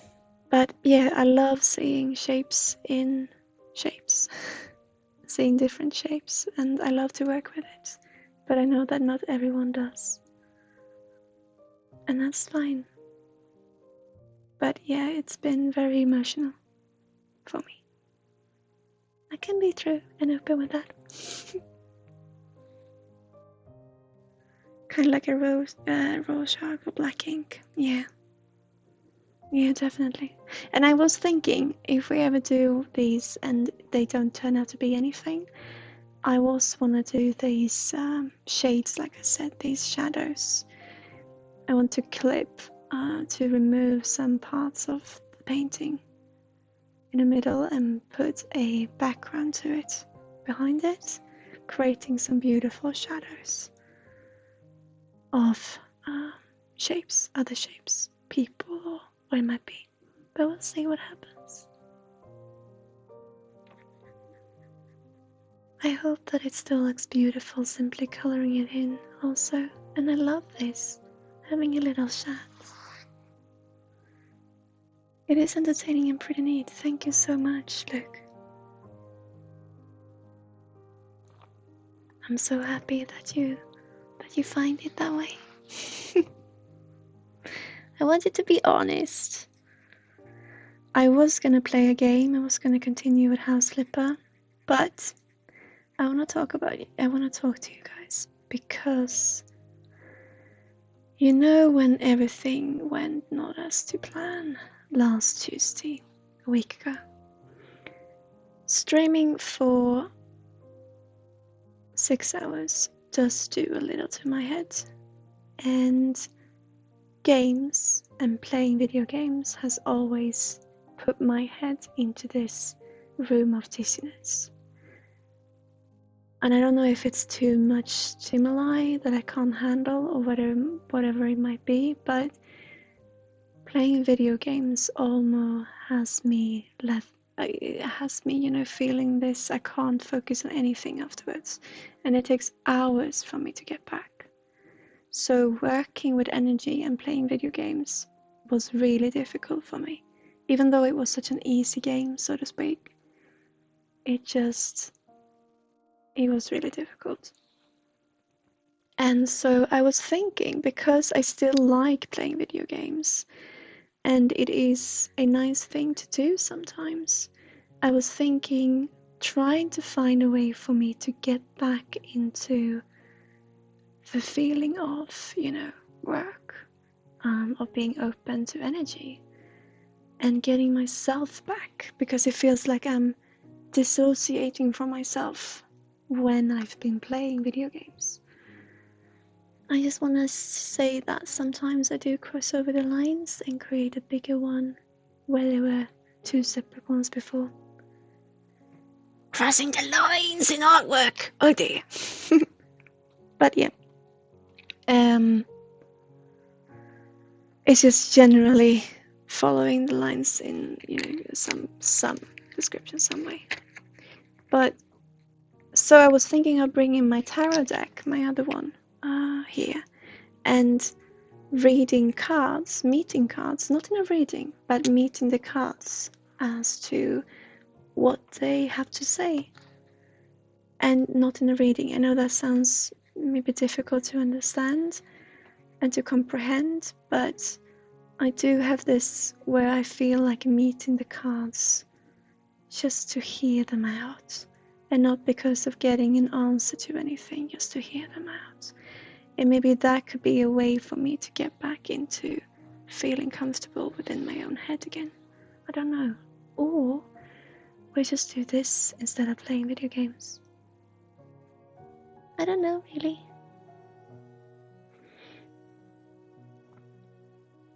It did drain you, didn't it? It did. Yeah, it does. It drains me a lot. I started doing a daily tarot pull just to give my brain a theme to focus on for the day. Oh, I like that. Wow, you really changed your life around, Poets. But not changed it so much as to have gone in. I see this with many of you. And if it is my streams and meeting me that has created this, I couldn't be more proud. But I see so many of you, or several of you, who really are tuning into themselves and starting to dare to think of doing, or actually doing things that you just dreamt of before, or you know, silently dreamt of. And now we can do it. You've been working on your music more. Yeah, you had. I love that house track that you did, and also the meditative one. I love you working with music. Someday I use an animal oracle deck because the deck tends to have softer messages. Music progress is great. It is, and you can really see you guys are starting to express yourselves in a way that you did silently for yourself before, and now you're starting to come out of your shell. Not in a bad way, in a really beautiful, beautiful way. And if I have inspired you to do that, wow.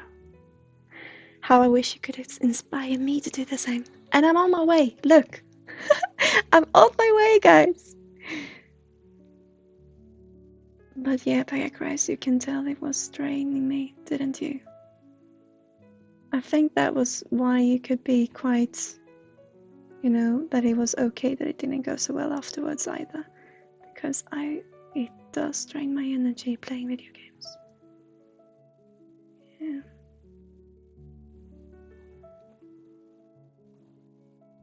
You shared some of your music a while back on your Discord, but nobody said anything. Guys, have you seen his music? Go in and listen. It's beautiful how it flows naturally, and it really talks to you in a way that you can understand. I also want you to know, Luke, and to understand something about the Discord community, is that it is a safe space, and when people don't answer you, I don't think you have to find it personally. I don't think you have to take it personal. I think that there are people finding us who are in need of finding a safe space, and not everyone feels open to open up. And as you know, sometimes we share so much and use our energy to have other people feel good, and sometimes we just want to close ourselves off. And in Discord, sometimes I do get this feeling that people sometimes want to use that to their own space, and I find this absolutely beautiful. in the same way that you don't always feel like talking to people, sometimes we just want to close ourselves off and to find a home within ourselves. And for people to use our community to feel safe, it means more than I could ever express. But do check the music out, guys. But also let people breathe. I don't think you should take it personal. I think people just want a space to put their feet up and to show as much of their face as they feel like. And sometimes that is nothing. I know I'm one of them people as well. I can sometimes sit in sessions and just talk to people non-stop, and then I feel I'm good now. I need my own space. And I've just now started to realize that it's okay to say that. So I'm working on myself. Definitely. But yeah. But do check the music out, guys.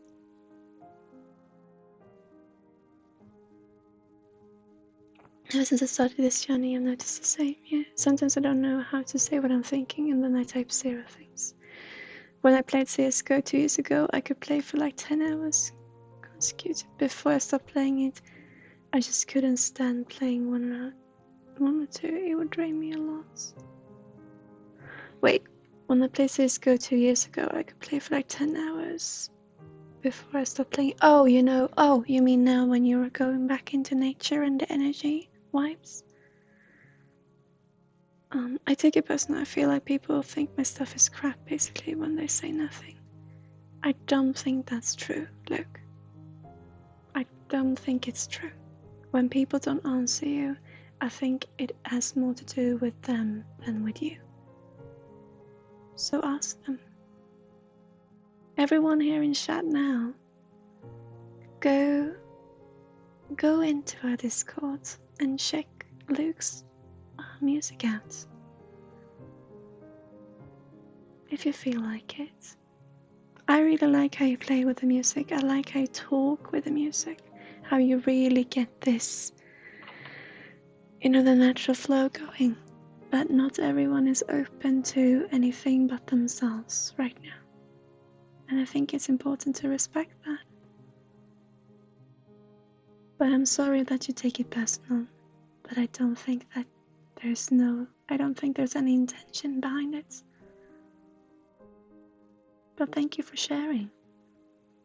And then maybe you guys, others out there on Discord, maybe then you can take that to heart and know that Luke wants some response.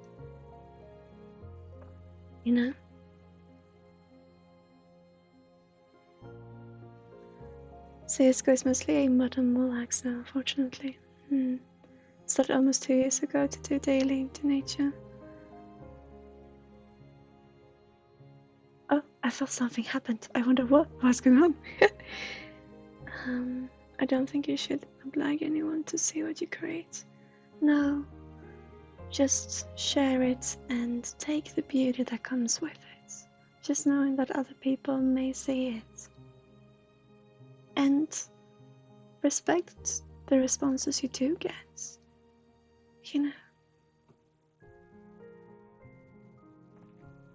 A lot of things to set time aside to go into the nature, definitely. I try to make music that is original and something that I would like, yeah. And I think it's important to put in front what we feel inside, right? Because if we don't put in front what we feel inside, what we do put in front when it does happen will be what we feel inside, but multiple. It will be us screaming. And there's where the misunderstanding happens.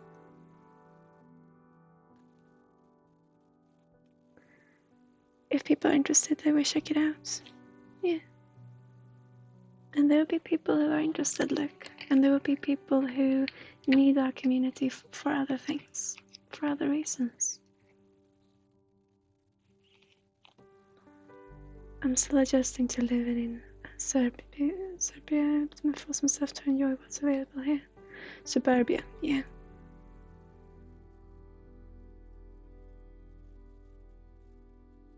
But you know, nature is all around birds. And like I said to our dear friend Luke here, and Pekka Christ, I'm actually saying this to more and more people. If you want to feel nature, and really be there, then greet the plants around you. Bring nature indoors. And know that it's simply a reflection of what is in your heart. But if it makes it easier to breathe, both literally and mentally, bring nature in. But everything is nature. It's just energy combined in different ways and in different flows. Right?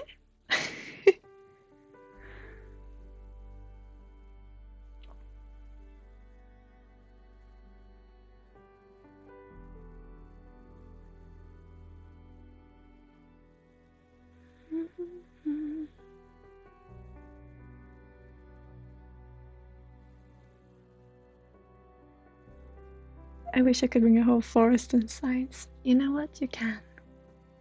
Within your heart. And then you can take a little trinket, like a small rock, or a small little piece of a branch, or a leaf, tree leaf, or something. Rock for you though, as you know. And you can bring the whole energy of the forest into that small piece. Because it's part of the system, right? It breathes the same. And then you can bring that indoors and you have the entire forest with you. But, like I said, it's just a reflection of what is in your heart because it's already there. But sometimes it brings us much to be able to touch it physically as well as emotionally.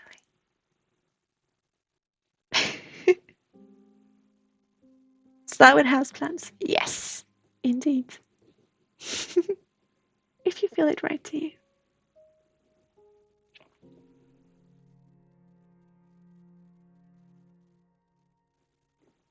Is this that?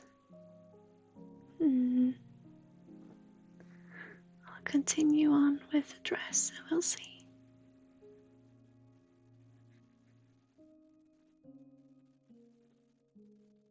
You know, I could have continued the last one, but with Marcus. But I wanted to do something original for the stream.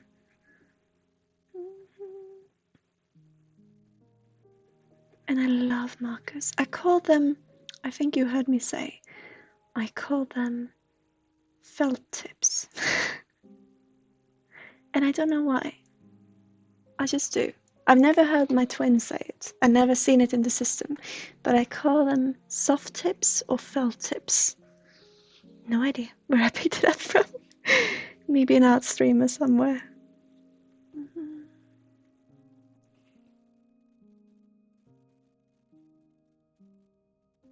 I think it's just to fill this in now, actually.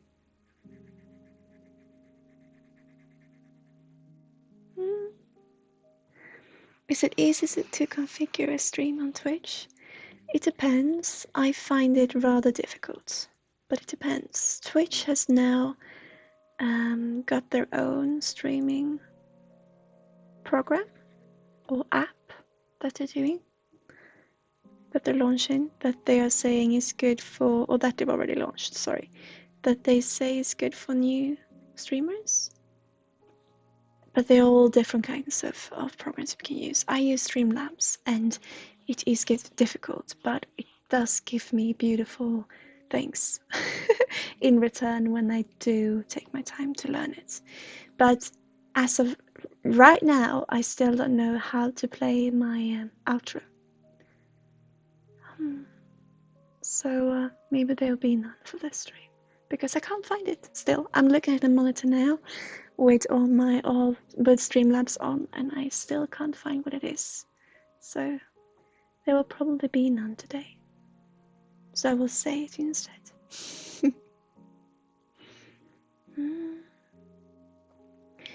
I recommend using Play.me over OBS and SOL OBS because it's an all-in-one app and it walks you through everything. Oh yeah, try it. Try it. Just want to learn a bit more how to set up a stream. Try it.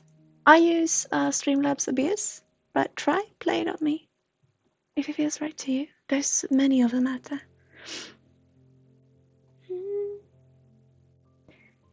But like I said, with Streamlabs, if you decide to give it time to try to understand it, it gives you much in return. But I'm sure the others do as well.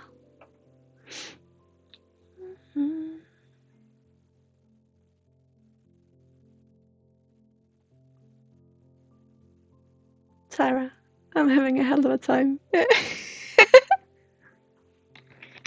How you been, Tara? I want to hear from you. How you been since last? Oh, is it no more orange? I think there's not many colors to choose from. I do have pens as well, though. Some of them. But I thought I was gonna just use these, but maybe. I thought I was gonna just use these, but there are not many colors to choose from. Okay.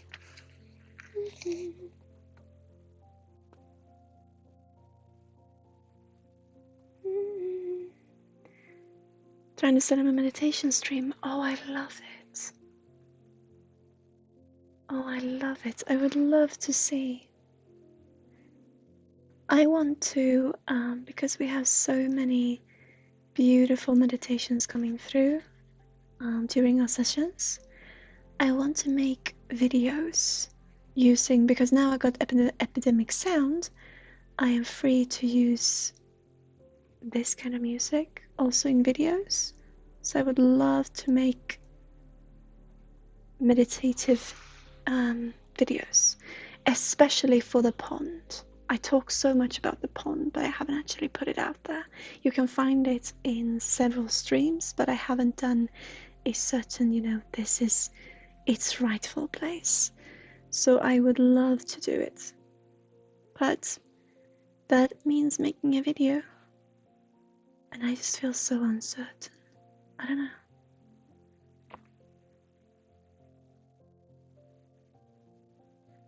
I don't know, guys, what I want to do.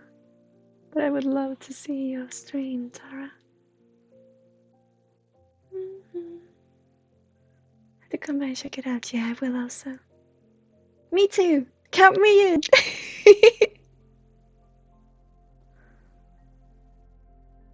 You have a great voice for a guided meditation. Thank you so much, Bucket Cries. It's a beautiful voice. Thank you so much. It means a lot. I don't know if you guys were here when I did guided meditations. I don't know if you heard my healing voice, because it's a little bit different from my ordinary voice.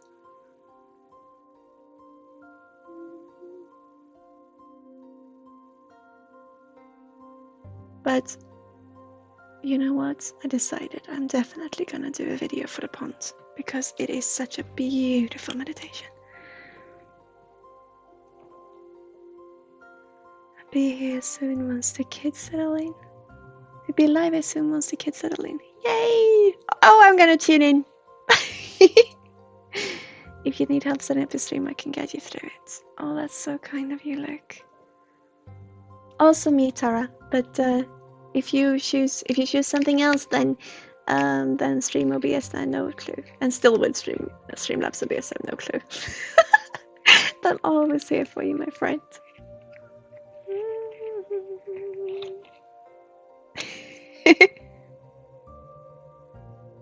Going to try the new site you just recommended. Oh, the play.me or the Twitch site?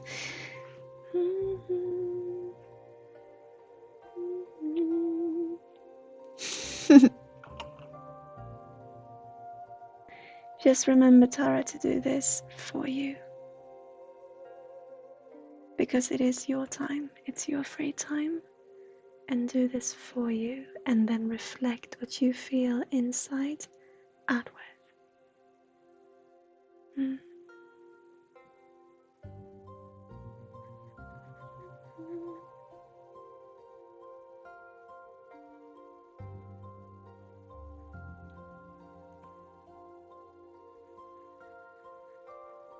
But yeah, I'm definitely gonna do a meditation video with the ponds. Definitely. But have you guys heard my healing voice? I was just curious if you were here back then. When my healing guides come through. You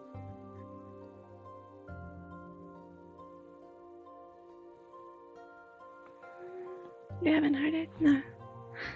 Oh, I can give you a little taste, because I don't think we'll be going into meditation today. I feel this is partly a meditation, right? It's partly a meditative stream. But it's so beautiful. I just love working with my healing guides.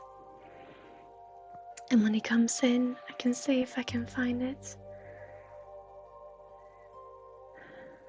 Would you just take a deep breath? No, he's not here right now.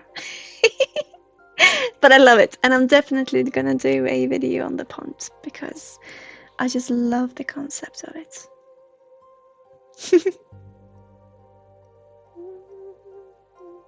And maybe in the future, Tara, let me know if you would ever want to collaborate, you and me, doing some meditative streams together, or do something together, or just, you know, support each other. Let me know, because I would love working with you. And if you want to join this network that I'm trying to set up with healers of all descriptions, you are more than welcome to.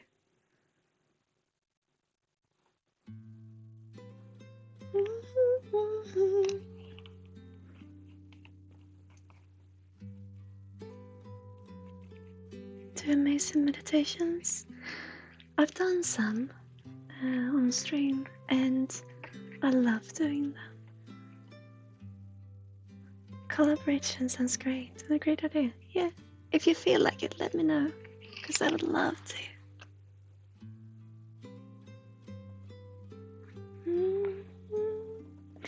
I usually feel like before it was lots of meditations during streams, but today I feel like this is the theme for today. Brown I've got here. I don't even know if you can see this part of the, yeah.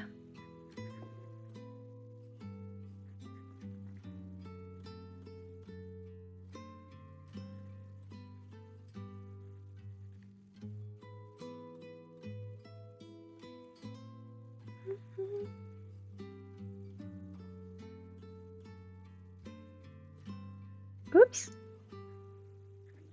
It was a little bit dry, this pen, this marker. Whoop! And here comes all the color.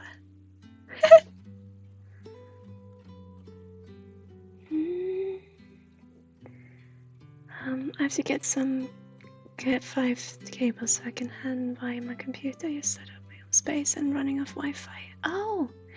Hey Tara, if you want to, my fiance, Pampers, who's here somewhere, maybe, depending on what he's doing right now.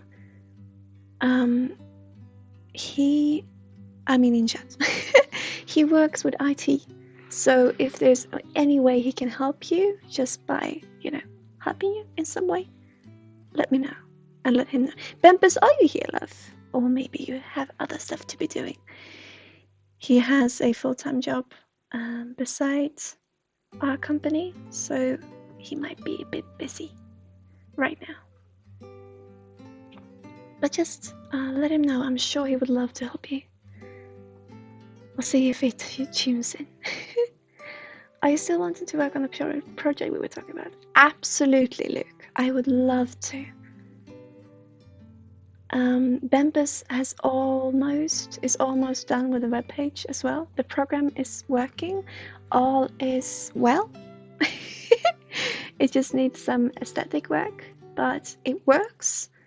And it's almost ready to be handed out. So definitely, if you're up for it, definitely. Definitely, I think it's such a beautiful idea. Would you feel comfortable in us sharing the idea now, or should we have a surprise when it happens? I will share with you something I remember 7 months ago. Sorry, I really need some water.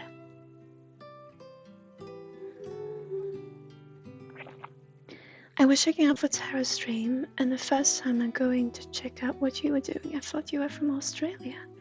Oh, really? Is it because of the accent? Because I've never been able to pin down my accent. Your voice is a lot like Luna's tranquility. If you knew how much that means to me, Tara, thank you. We have to run via under the house. Should be pretty simple. Okay. Hopefully it turns out alright. Just if there's anything we can do from here, let us know. I'm looking to move the business home as well. But we are also waiting to get some proper internet connection. But we'll see. We need to, I know I want to continue working, but in this profession, what I've experienced, you get a lot of love and joy, but not much money. And I do not want money, but in order for us to be here in this office, we need it. So we will be moving home so that we can focus on what is important, and that is the love. So we need some internet connection, but we're working on it. We'll see what will happen for the business in the future, but on track we are, and here we will be. Here as in the business will continue. Always. I love what I do. That did sound wrong. I'm sorry. I didn't mean to. I meant to be transparent again. I got a 1 terabyte computer and just got a 2 terabyte hard drive headed right away. And a serious idea. Yes, it was the accent. Okay. So you would say I definitely sound more Australian than British? Because I've never been able to pin it down. I know my telepathic twin is British, but maybe I've not got that accent really. A little bit more of an Aussie. Maybe.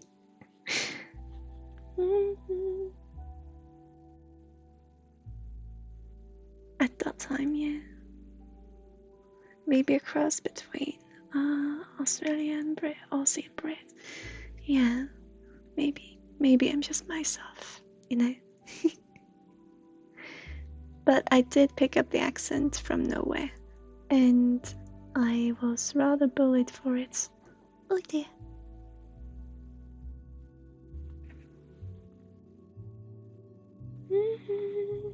But I love it, so stick with me. I am me, yes.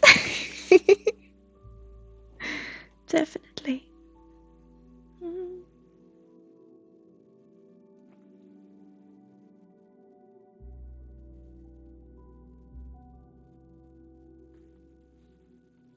So Luke, do you want our project to be secret for now? Because I can do secret, and then when we launch it, we just know that something is gonna happen, and then people will be happy. Or do you want to talk about it? Because I do think it's a really interesting project. But I can do secrets if you want to keep it secret. Maybe we shouldn't share our brilliant ideas with the world. Let's keep it quiet, maybe a surprise. Okay, if you want to do that, sure. Then there's a surprise coming for you guys. Yeah.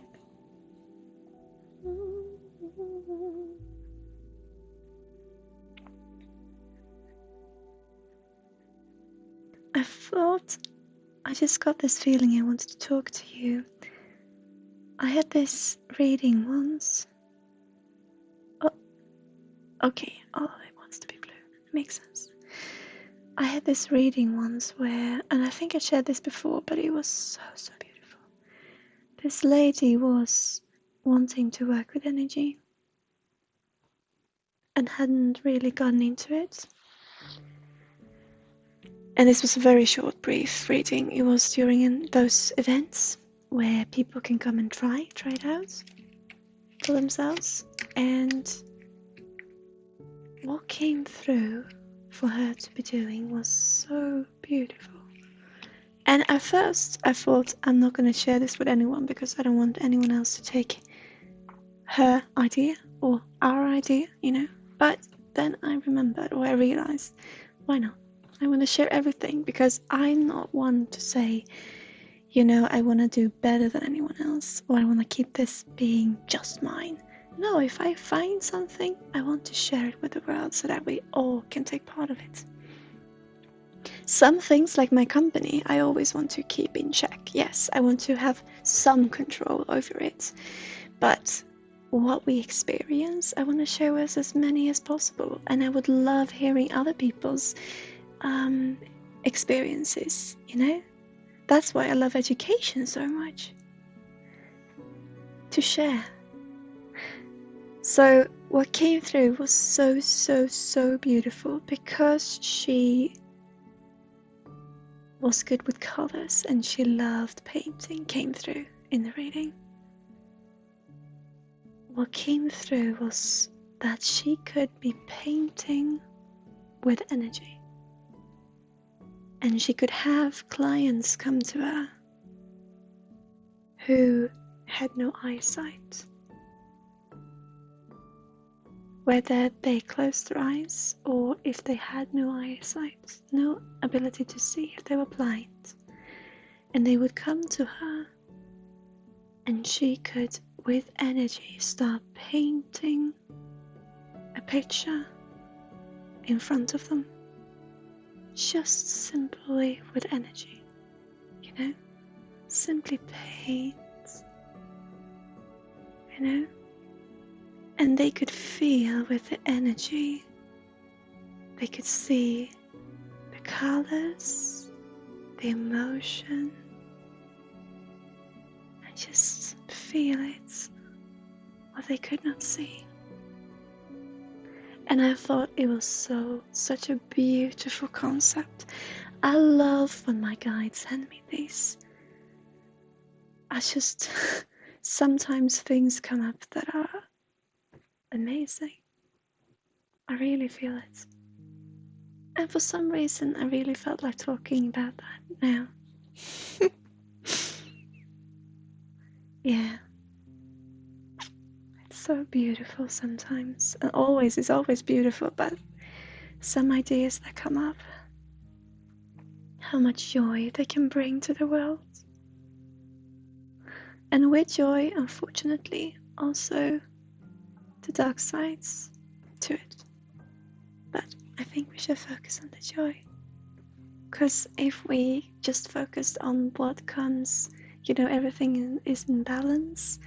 And if we were just to focus on what happens on this side, when we bring joy to this side, we wouldn't dare doing anything. I got this question when I was working with the Aleister Crowley deck, or this worry that I was stood in darkness thinking I gave light. And I rather see myself as being neutral. I rather see myself as being open to whatever is out there and bring joy and love. However hippie that might sound, I really think we have the capacity to do so. And the ability.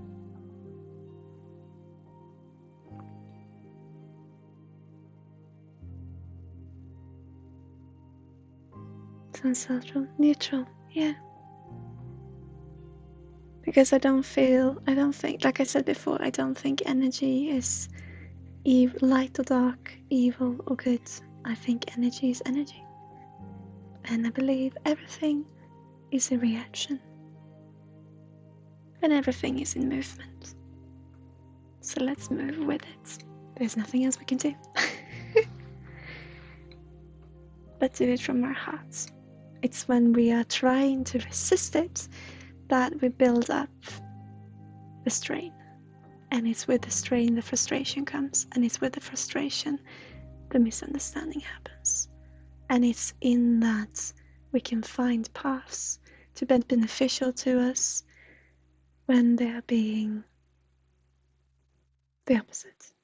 And then we can be stuck in that loop.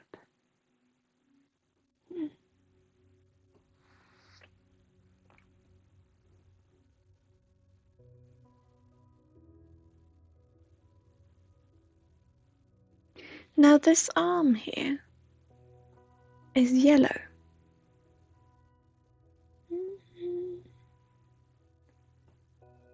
I wonder why it's yellow. Oh, no. All right. No, it's part of the scarf. Oh, we need more yellow, guys. We need to follow the scarf. Just a hint of it, so we can see it.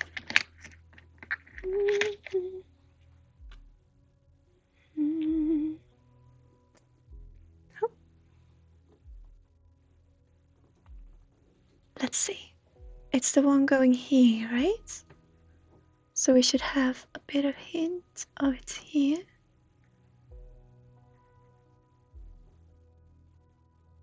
Yeah, it's here. Yeah, because there we got some yellow as well. Oh, it goes all around the body, does it? It swirls and twirls. Okay. Oh, did you guys hear that?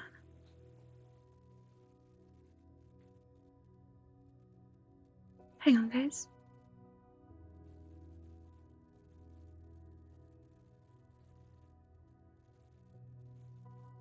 I don't know what it was. Doesn't sound like an alarm of any sort.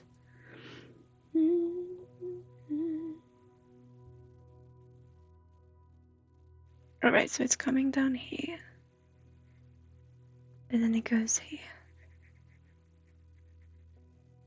To here. A doorbell? We have no doorbells in the complex. Not that I know of. Maybe one in a company installed one. Which crystals you normally use on your sessions? This is gonna sound surprising, but I am not into crystals that much. So I work with the energy of the object rather than the knowledge of it. So I'm not too sure what they are. I can be honest in saying that, but I'll show you. I know some of them, but usually... Hang on, I'm picking things up. I'm collecting things from all over the office. I'm gonna show you.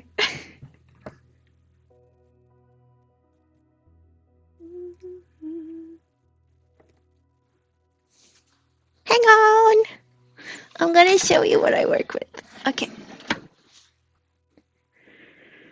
Well, first off, I go out in nature. Especially when I work from home, I go out and collect some stones. But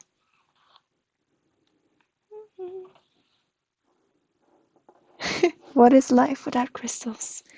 Yeah.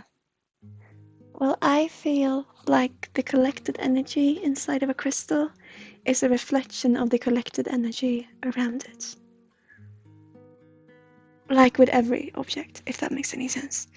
But what I use, first off, I use this stone. Okay.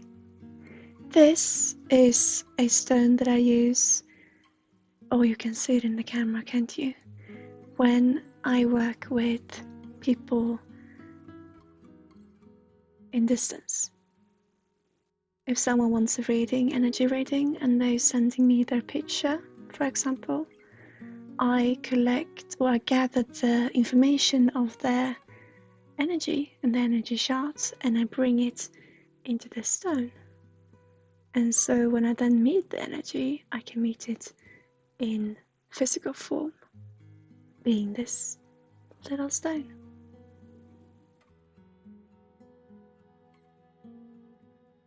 It's usually how I work with this one.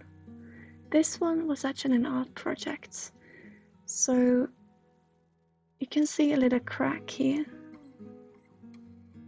It's from me having gone with a nail, a hammer and nail, and start to sculpt this stone. So you can see here, let me see. Here, you can sort of see the shape of a snake. And I have sculpted this directly in the stone with a hammer and nail. And that has hurt the stone a little, or lots. So I stopped doing that. But you can sort of see the snail. Oh, this direction, you can really see it. The head here, and then you can see the color going all over. So I wanted to create a alligator or a snake of, I think this was supposed to be an alligator, but yeah, I've started doing that, following the color up. But now I use this in my sessions. And then I have not got much, I must say. I usually work with things from nature. But I do have this little cat, and Boa can probably tell me what this crystal is.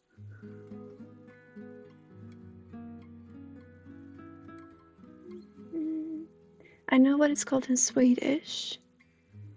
I know what it's called in Swedish, but I'm not sure what's it called in English. I can check. Hang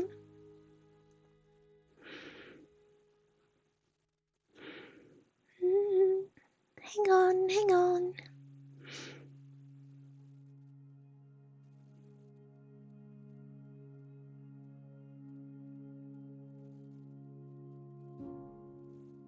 It just says pebble.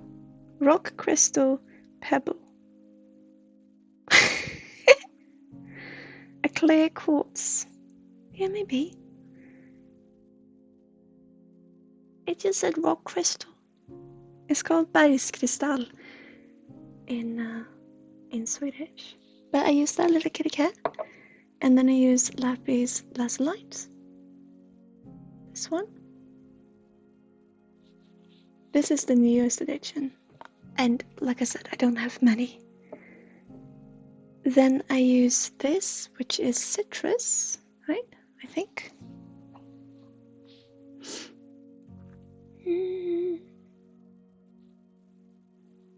And then I use a tiger eye. This looks a bit rocky, right?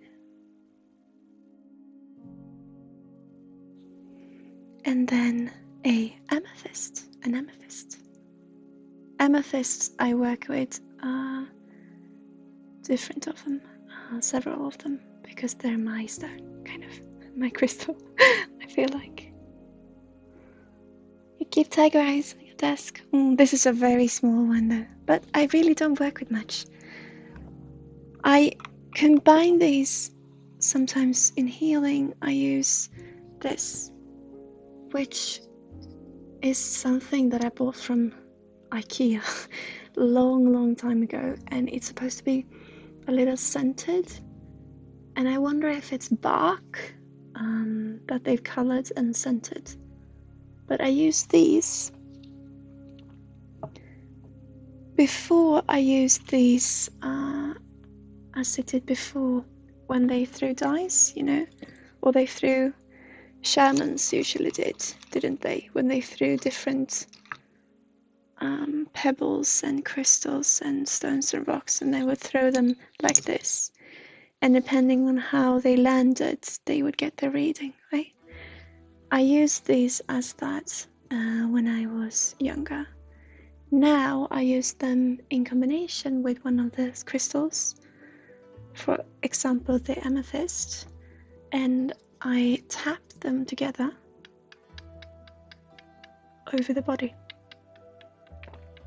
And with that tapping energy, it helps me to feel where the energy pulls.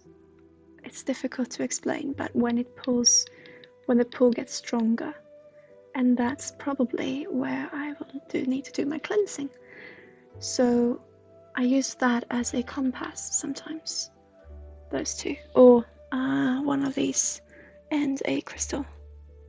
But I feel it's this one I usually work with.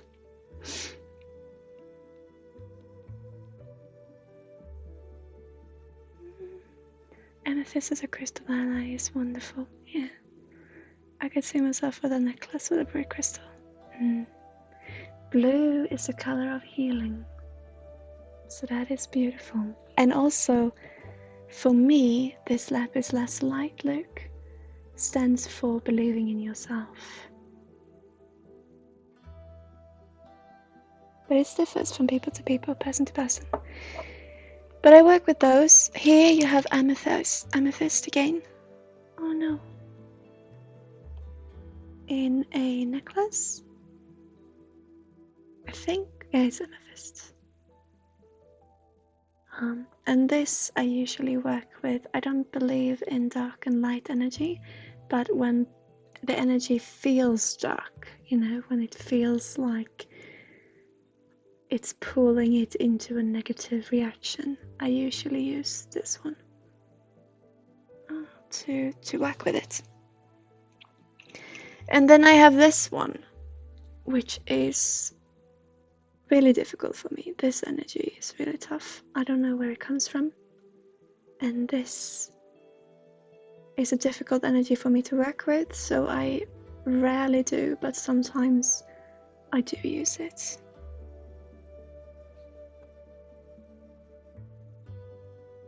Kristen is so pretty, yeah. Amethyst and mother of pearl. Opal? Opal is greenish, is it? Oh, I don't know my crystals. I'm sorry, guys. Well, maybe I should, but I don't. This also, I feel really difficult to work with. But I do work with them. And when I was very young, and I liked to read stories in houses, I would have my friends ask me if I could come out and say, oh, I think my house is haunted. Can you go over and see what it is? This would actually happen. I would use this glass ball and I would place it on a flat surface and it would start to move depending on, it would work with physics of the surface to start to move, and I would do my reading based on that. So I recently found this and I was so happy to do. I kept this in this little basket. Isn't it cute? And yes, I do have things for alligators and dragons and such. I've always had an easy time communicating with them because I saw myself as being part dragon. But yeah, I kept them in a little basket. So I'm so happy I found that one again. And then I got this little angel that has a very special story that I think will come through to many of you. I think many would love to read what is behind this. I get this feeling. But yeah. And then I work with jewelry. So my mum had loads of jewelry and I work with them. I'm just gonna see what has happened here. I'm looking for a very particular, here it is, okay. So you've probably seen this. The most powerful healing jewelry that I have is this armband, wristband, this one. And before, I always worked with this during my healing sessions. I do not know the story of it, but it is so powerful in its emotion. Sorry, I will. This music is a little loud, isn't it? Or is it just for me? Is the music okay for you guys? Because it's rather loud for me.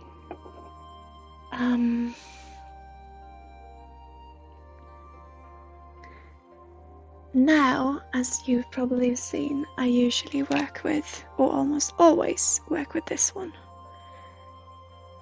And I don't know if those are pearls, but I use this always now. I always wear it when I work. And the reason being, it was my mum's, but I was also wearing it when I got, you know, if I talked about, do you remember I talked about this woman that I met that I worked with together?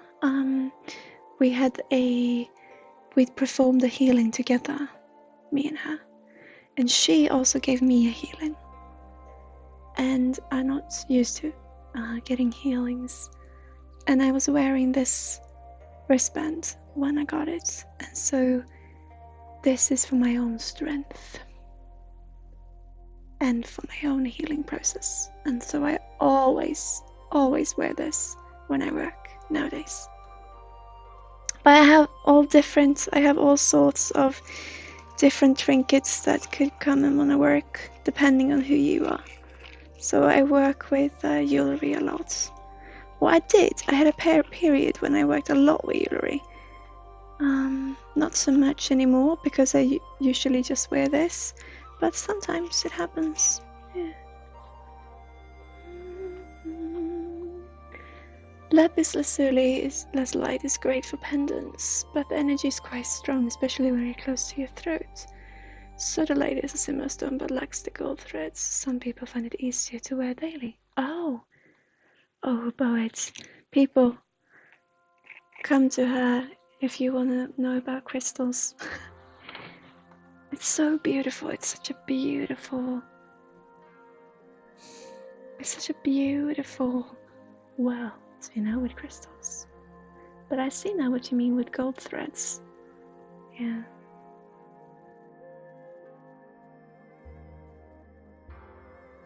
Yeah, I don't work with this too intensely, so I see what you mean. It was beautiful of you to share, poets.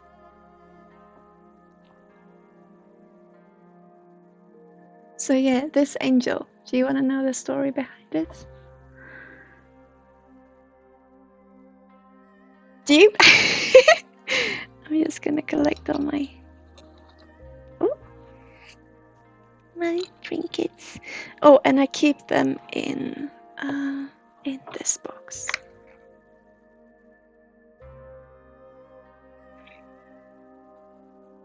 Oh, sorry.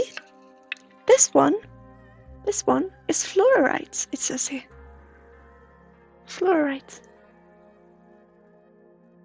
Is the box Celtic? I don't know. I have no idea, but I would love if it is, because I love the Celtic culture. But I don't know much. I'm sorry. I just read energy as in energy. I'm not good with knowledge. But it does look it, doesn't it? But I love it. I love it. I'm just gonna collect all the trinkets.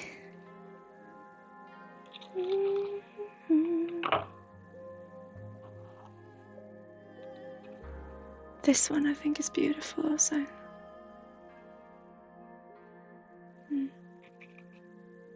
But to answer what I work with, it all depends on who the client is and how I am feeling that day, how I'm doing, and for the interaction between us. Yeah. So the story behind the... Oh, sorry, I need some coffee.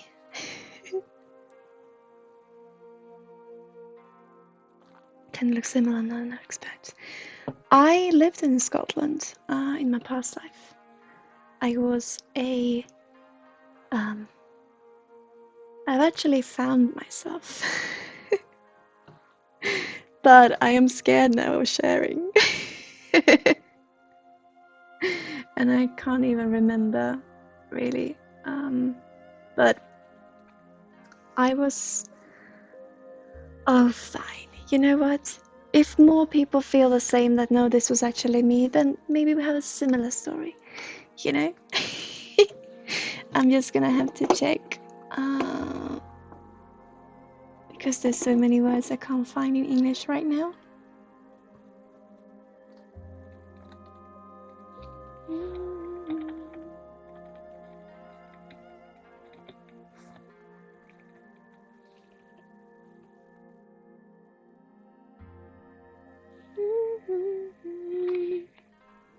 Oh, you know what?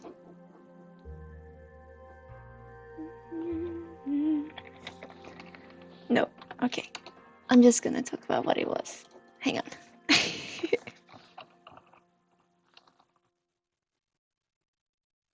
So,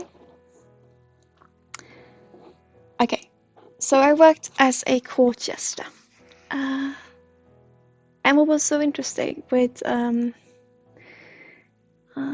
Queen Mary in Scotland. And what was so interesting was that I've always known this story, but I haven't known who it was. And I know a different story from what is told also, but I never really, I researched and I found some people that it might have been, and then I didn't really know. It didn't really make any sense to me because I was a court jester at the time of there not being really any court jesters left. But yeah, so when I met this lady that we were performing the healing session together, they started to talk about Scotland, and I always felt drawn to the northern England, and to Carlisle, to be specific. And they started talking about Scotland and the northern of England and the land in between. And then I just said that, oh, well, I was a court jester in my previous life. And she just looked at me and she got up and she brought me these brochures of the life of Mary Magdalene, and of Scotland. And it had turned out she had been looking for the same story. So she had actually been there in the castle and trying to find who she was, because she was certain she had been in the same, she had been there. So when I said this, she was shocked, and we realized that this is where we probably know each other from before. So we found the same story. We had been looking for the same story for the same person, but apart from each other. So it was really, really cool. Court jester seemed more like a bard. Well, he was more of a poet than he was a court jester. I can't remember what he was called now, but it's the story of Mary of Scotland.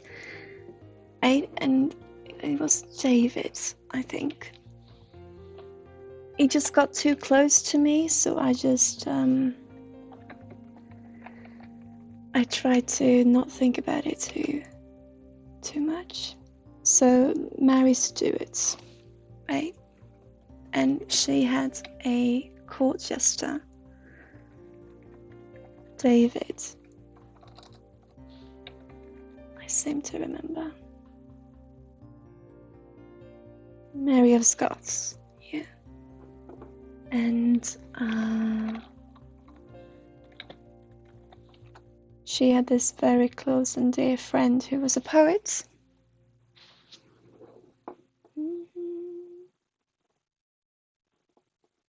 Hang on. Who her husband thought she was having an affair with, so he was stabbed to death. Where is he, David? That's James, that's not David. Or was he even called David? Wasn't he called? Wait. it just gotten too close, so I just seem to have forgotten everything, because it was such an intense journey finding this.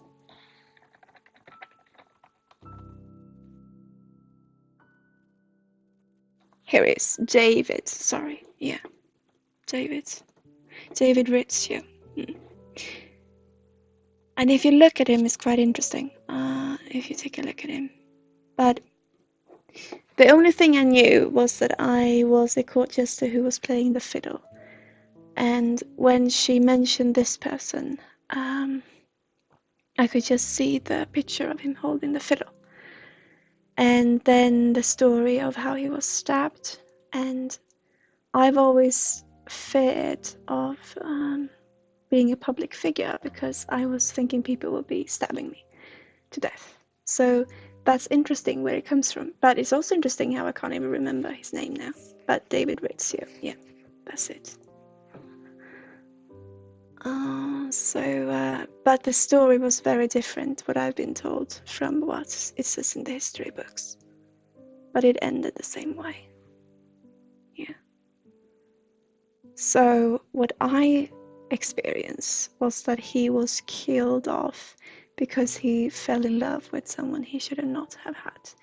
And that is what the history books says, because they're saying that he had an affair with Mary. But I always thought that, or what I was told in energy by this individual, by him, or by the memories, the memories in my soul, the experience. I'm never good with names, but the experience of it was that he fell in love with a duke, and the duke was James, and I found a couple of different Jameses. And I had this story where the Duke were to visit the castle, and I would not be living in the castle. I would be living some way away, and would always walk to the castle and do my duties. And then this Duke would come and visit, and I would fall in love with him, and then not knowing if it was in going into an affair, or whether it was just, love from one-sided love, I would then be killed off for having these feelings with the wrong person. And I always said that I was guillotined, but it never fitted my story. I just thought that has to be why, because this was in the 1700s, But when they told me the story of having been stabbed, that made more sense to me. So there's another part of that story though. And I met with a friend of mine. She had a boyfriend who was from England, and he came to Sweden, and we started talking, and we just recognized each other. And I have this story where I think I've told this story, but I was walking down the road, and up would a young girl come. And her story was that she had been playing with her younger sister down by the docks, or not the docks, but by a little lake.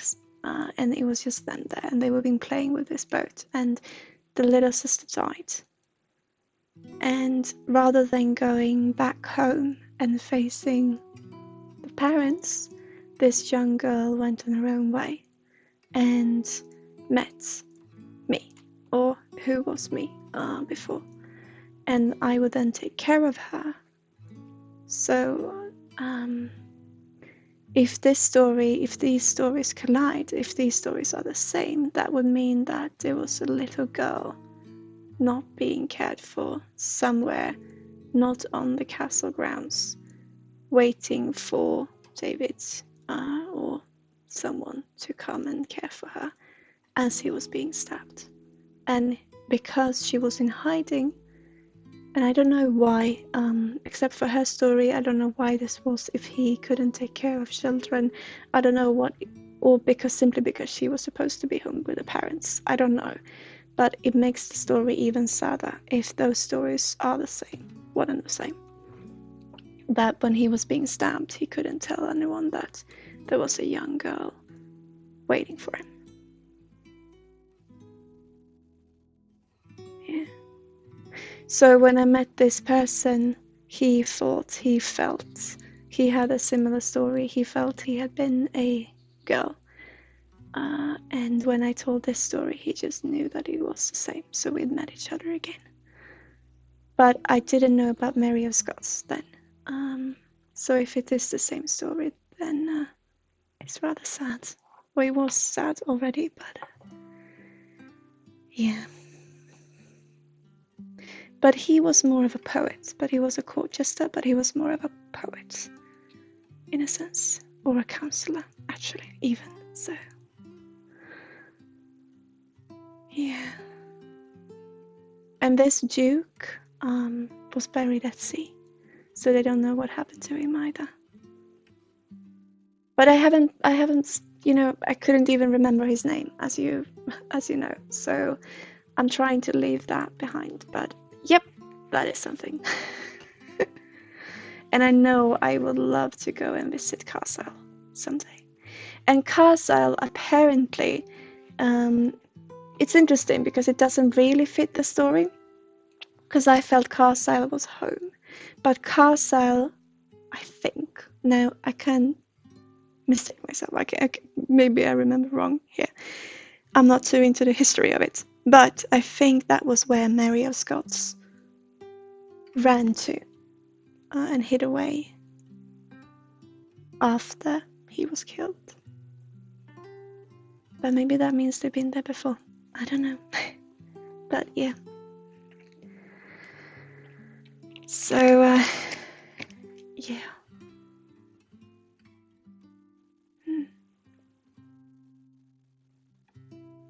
So no one found this girl, probably. And the history books don't talk about it because if it is the same story, then it was a secret. So, yeah. And I don't know if the Duke, if they had an affair or if it was simply that he had feelings for him. But it was something that was not acceptable, especially not with the Duke. Something happened. So, yeah. But I'm just thinking about that little girl, you know.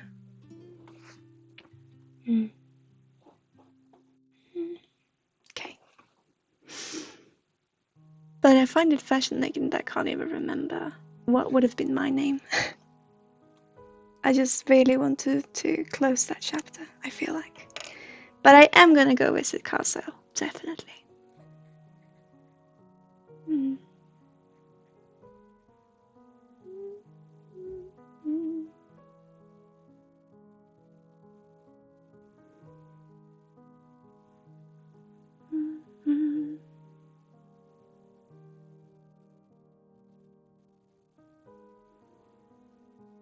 I just...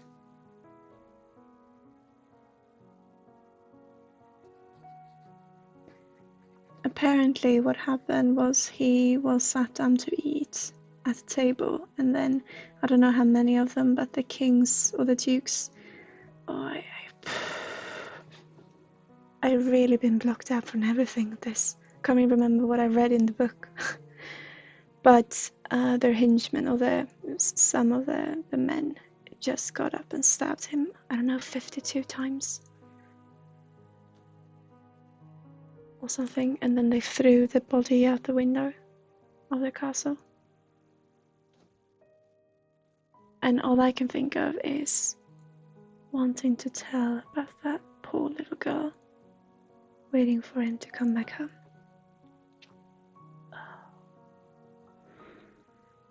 Yeah.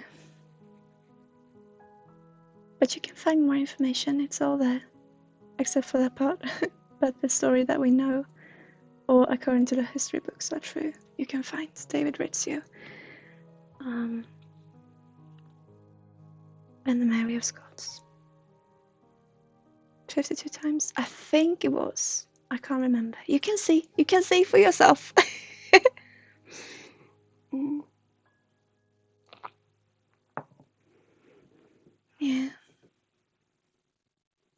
But that would explain why I'm so scared of dying by stabbing.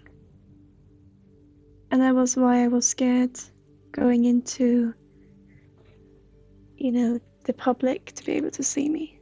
Just streaming, or telling people about what I do. Because I'm so frightened that a client will show up and just stab me.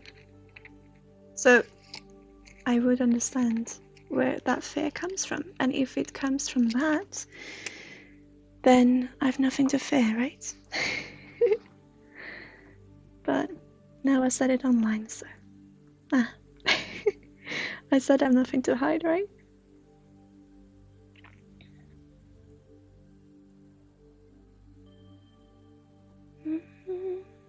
Thanks for sharing your story with us. Always, like, past life record is really interesting. I don't have any detailed stories like that one you shared.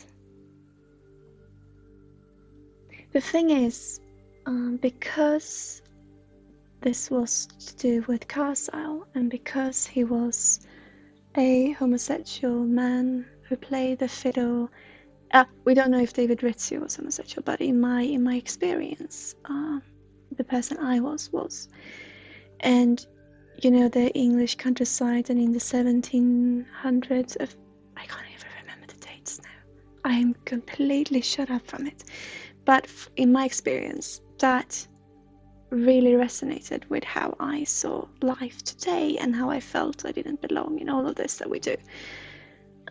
And before I knew about my telepathic twin or thought about it, I thought all my knowledge of England and Britain and everything else was due to my past life.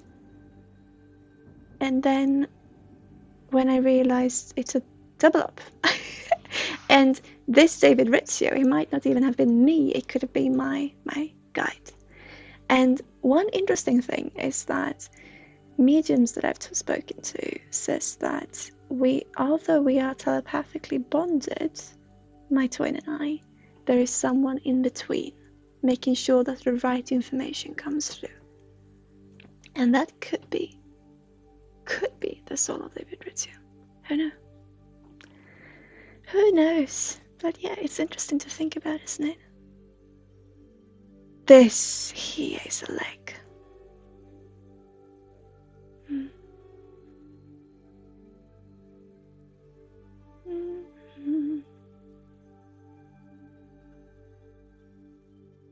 So when I went to London, I always wanted to go to London. And when I went to London when I was 15, I had this beautiful gift of going to London for a couple of days, and it was like my dreams come true. And I could recognize myself, I knew where I was, and I knew the smell, and I knew all of it. And that, I thought, it has to do with a past life experience. But I didn't really realize how it could be modern day London that I recognized, And then now, since my twin being who they are, it makes more sense, right? But it's a double up. That's why I'm so much Britain,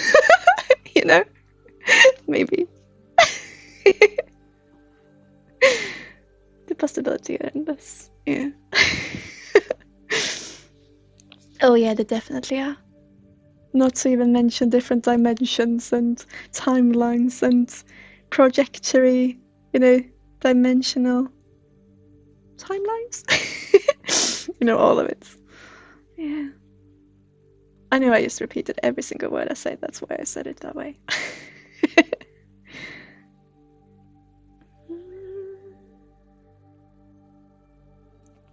Are they gonna show some leg? No, I think it's gonna be, all of it's gonna be covered.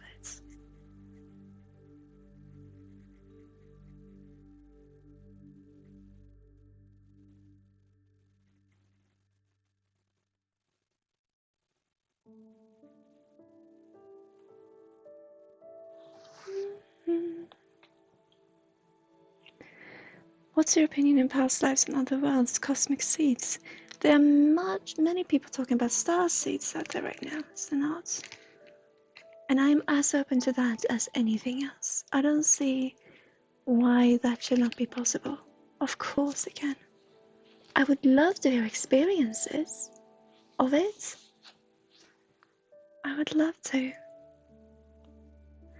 Me, what I recognize from past lives for me, I know when I felt like I was part dragon, I always have felt like there's a world beyond the moon. And the moon has always been really important to me. Let me just see. And I've had this feeling that there have been two suns.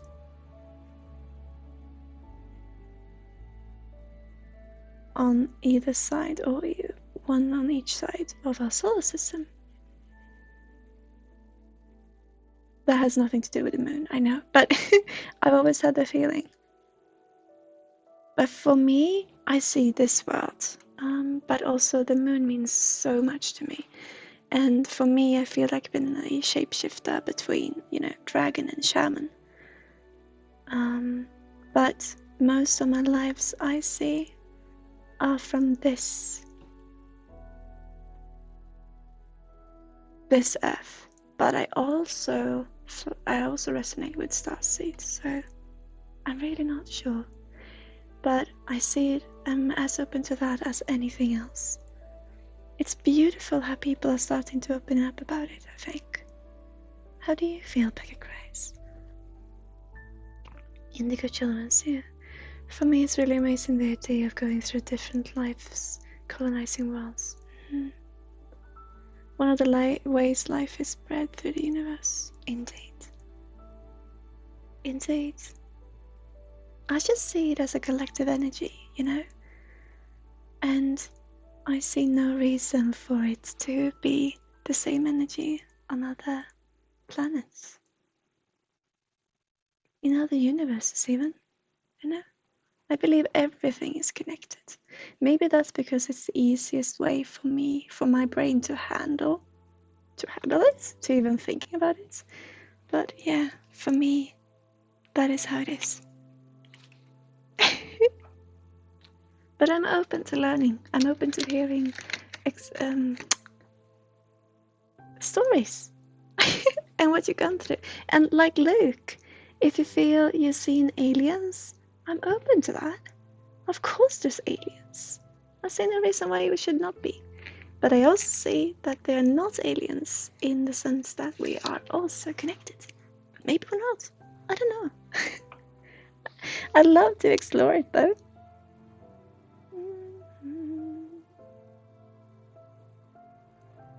I just wonder how much our brains can handle. It's interesting.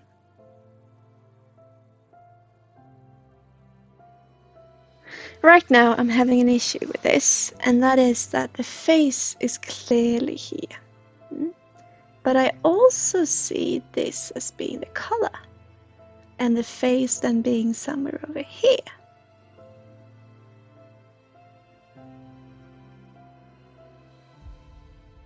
So it could be there's several people dancing.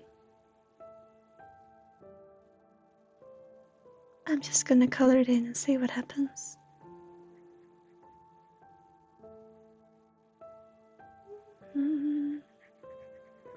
See if Bumpus will get here soon also.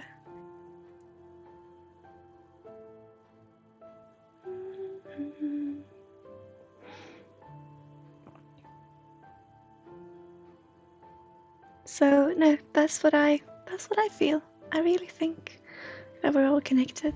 But like I said, that could be because it's easier for my brain to handle that. I don't know. I just love living. I'm just so happy I get to live.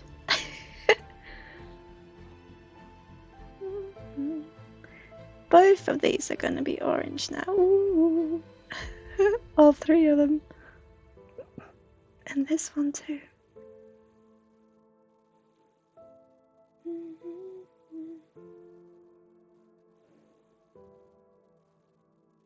Because we got a movement here, right? And then we got a movement here.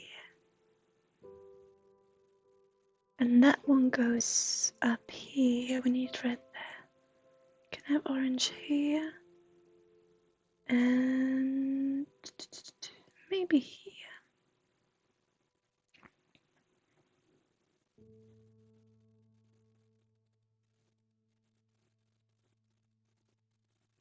I do as Bempus always said, just do it and the reason behind it will come to you. But I can really see a leg here, you know? Here. And down. And the other one. I wonder where that's went.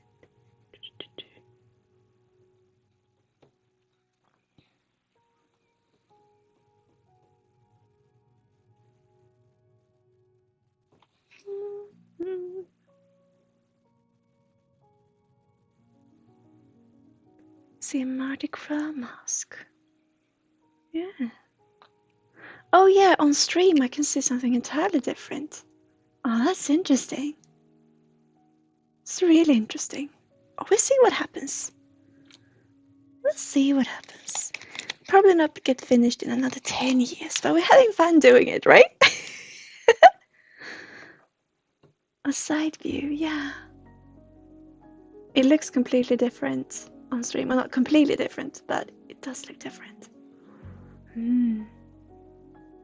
I think it's because it's a bit flipped also. I don't know how you flip it, because I flipped it vertically so you can see, but it's also flipped horizontally. And I don't know if you can flip that back also, so you can see exactly what I see.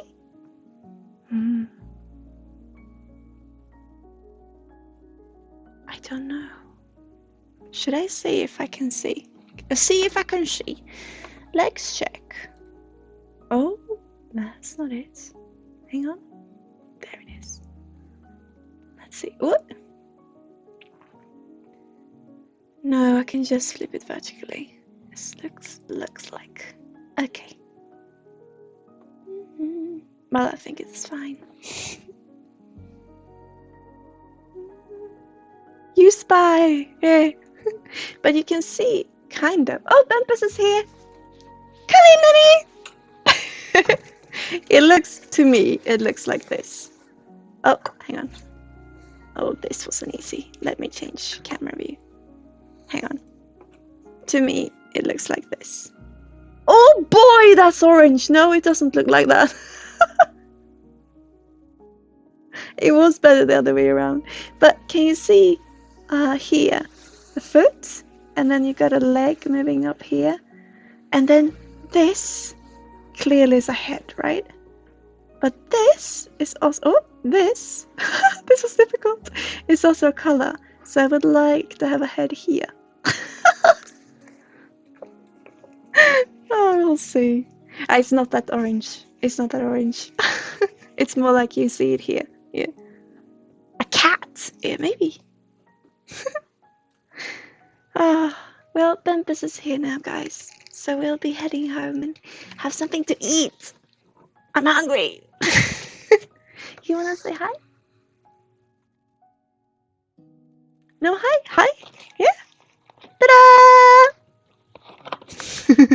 That was a quick hi. Hi, you get from Luke with 3 eyes. Yeah. Well, I really enjoyed our talk today. It was beautiful. Oh, you too, Bullet. Now, I still have not found the live tab. I have no idea what it went. So there will be no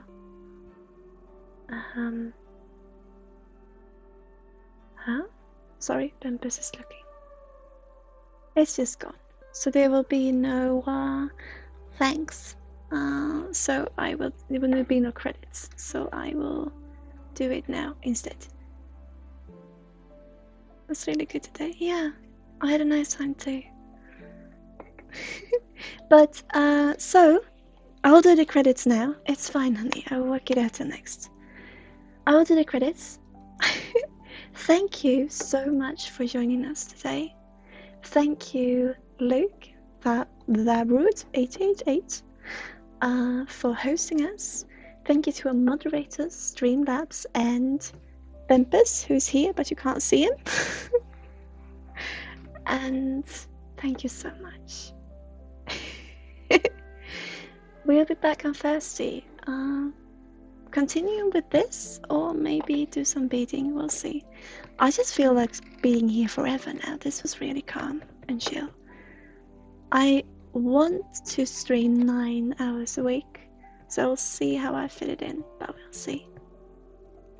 We'll see. If things are happening, it's because Bempus is doing things. Okay, thank you so much for joining, guys. It's okay, honey. Oh! It's okay. And I'll see you on Thursday. Where have everything gone? There it is! Okay!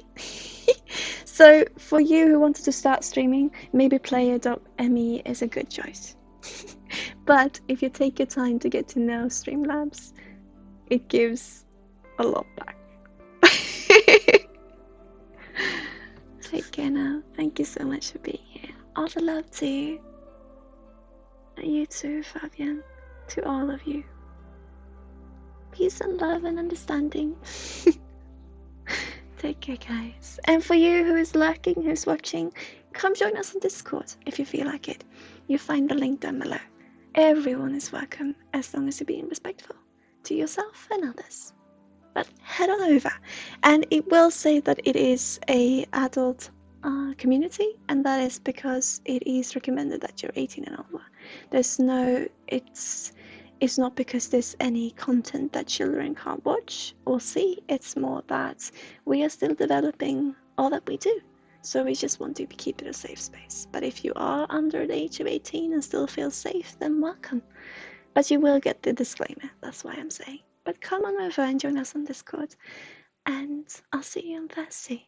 Take care, guys. All the love. Bye-bye.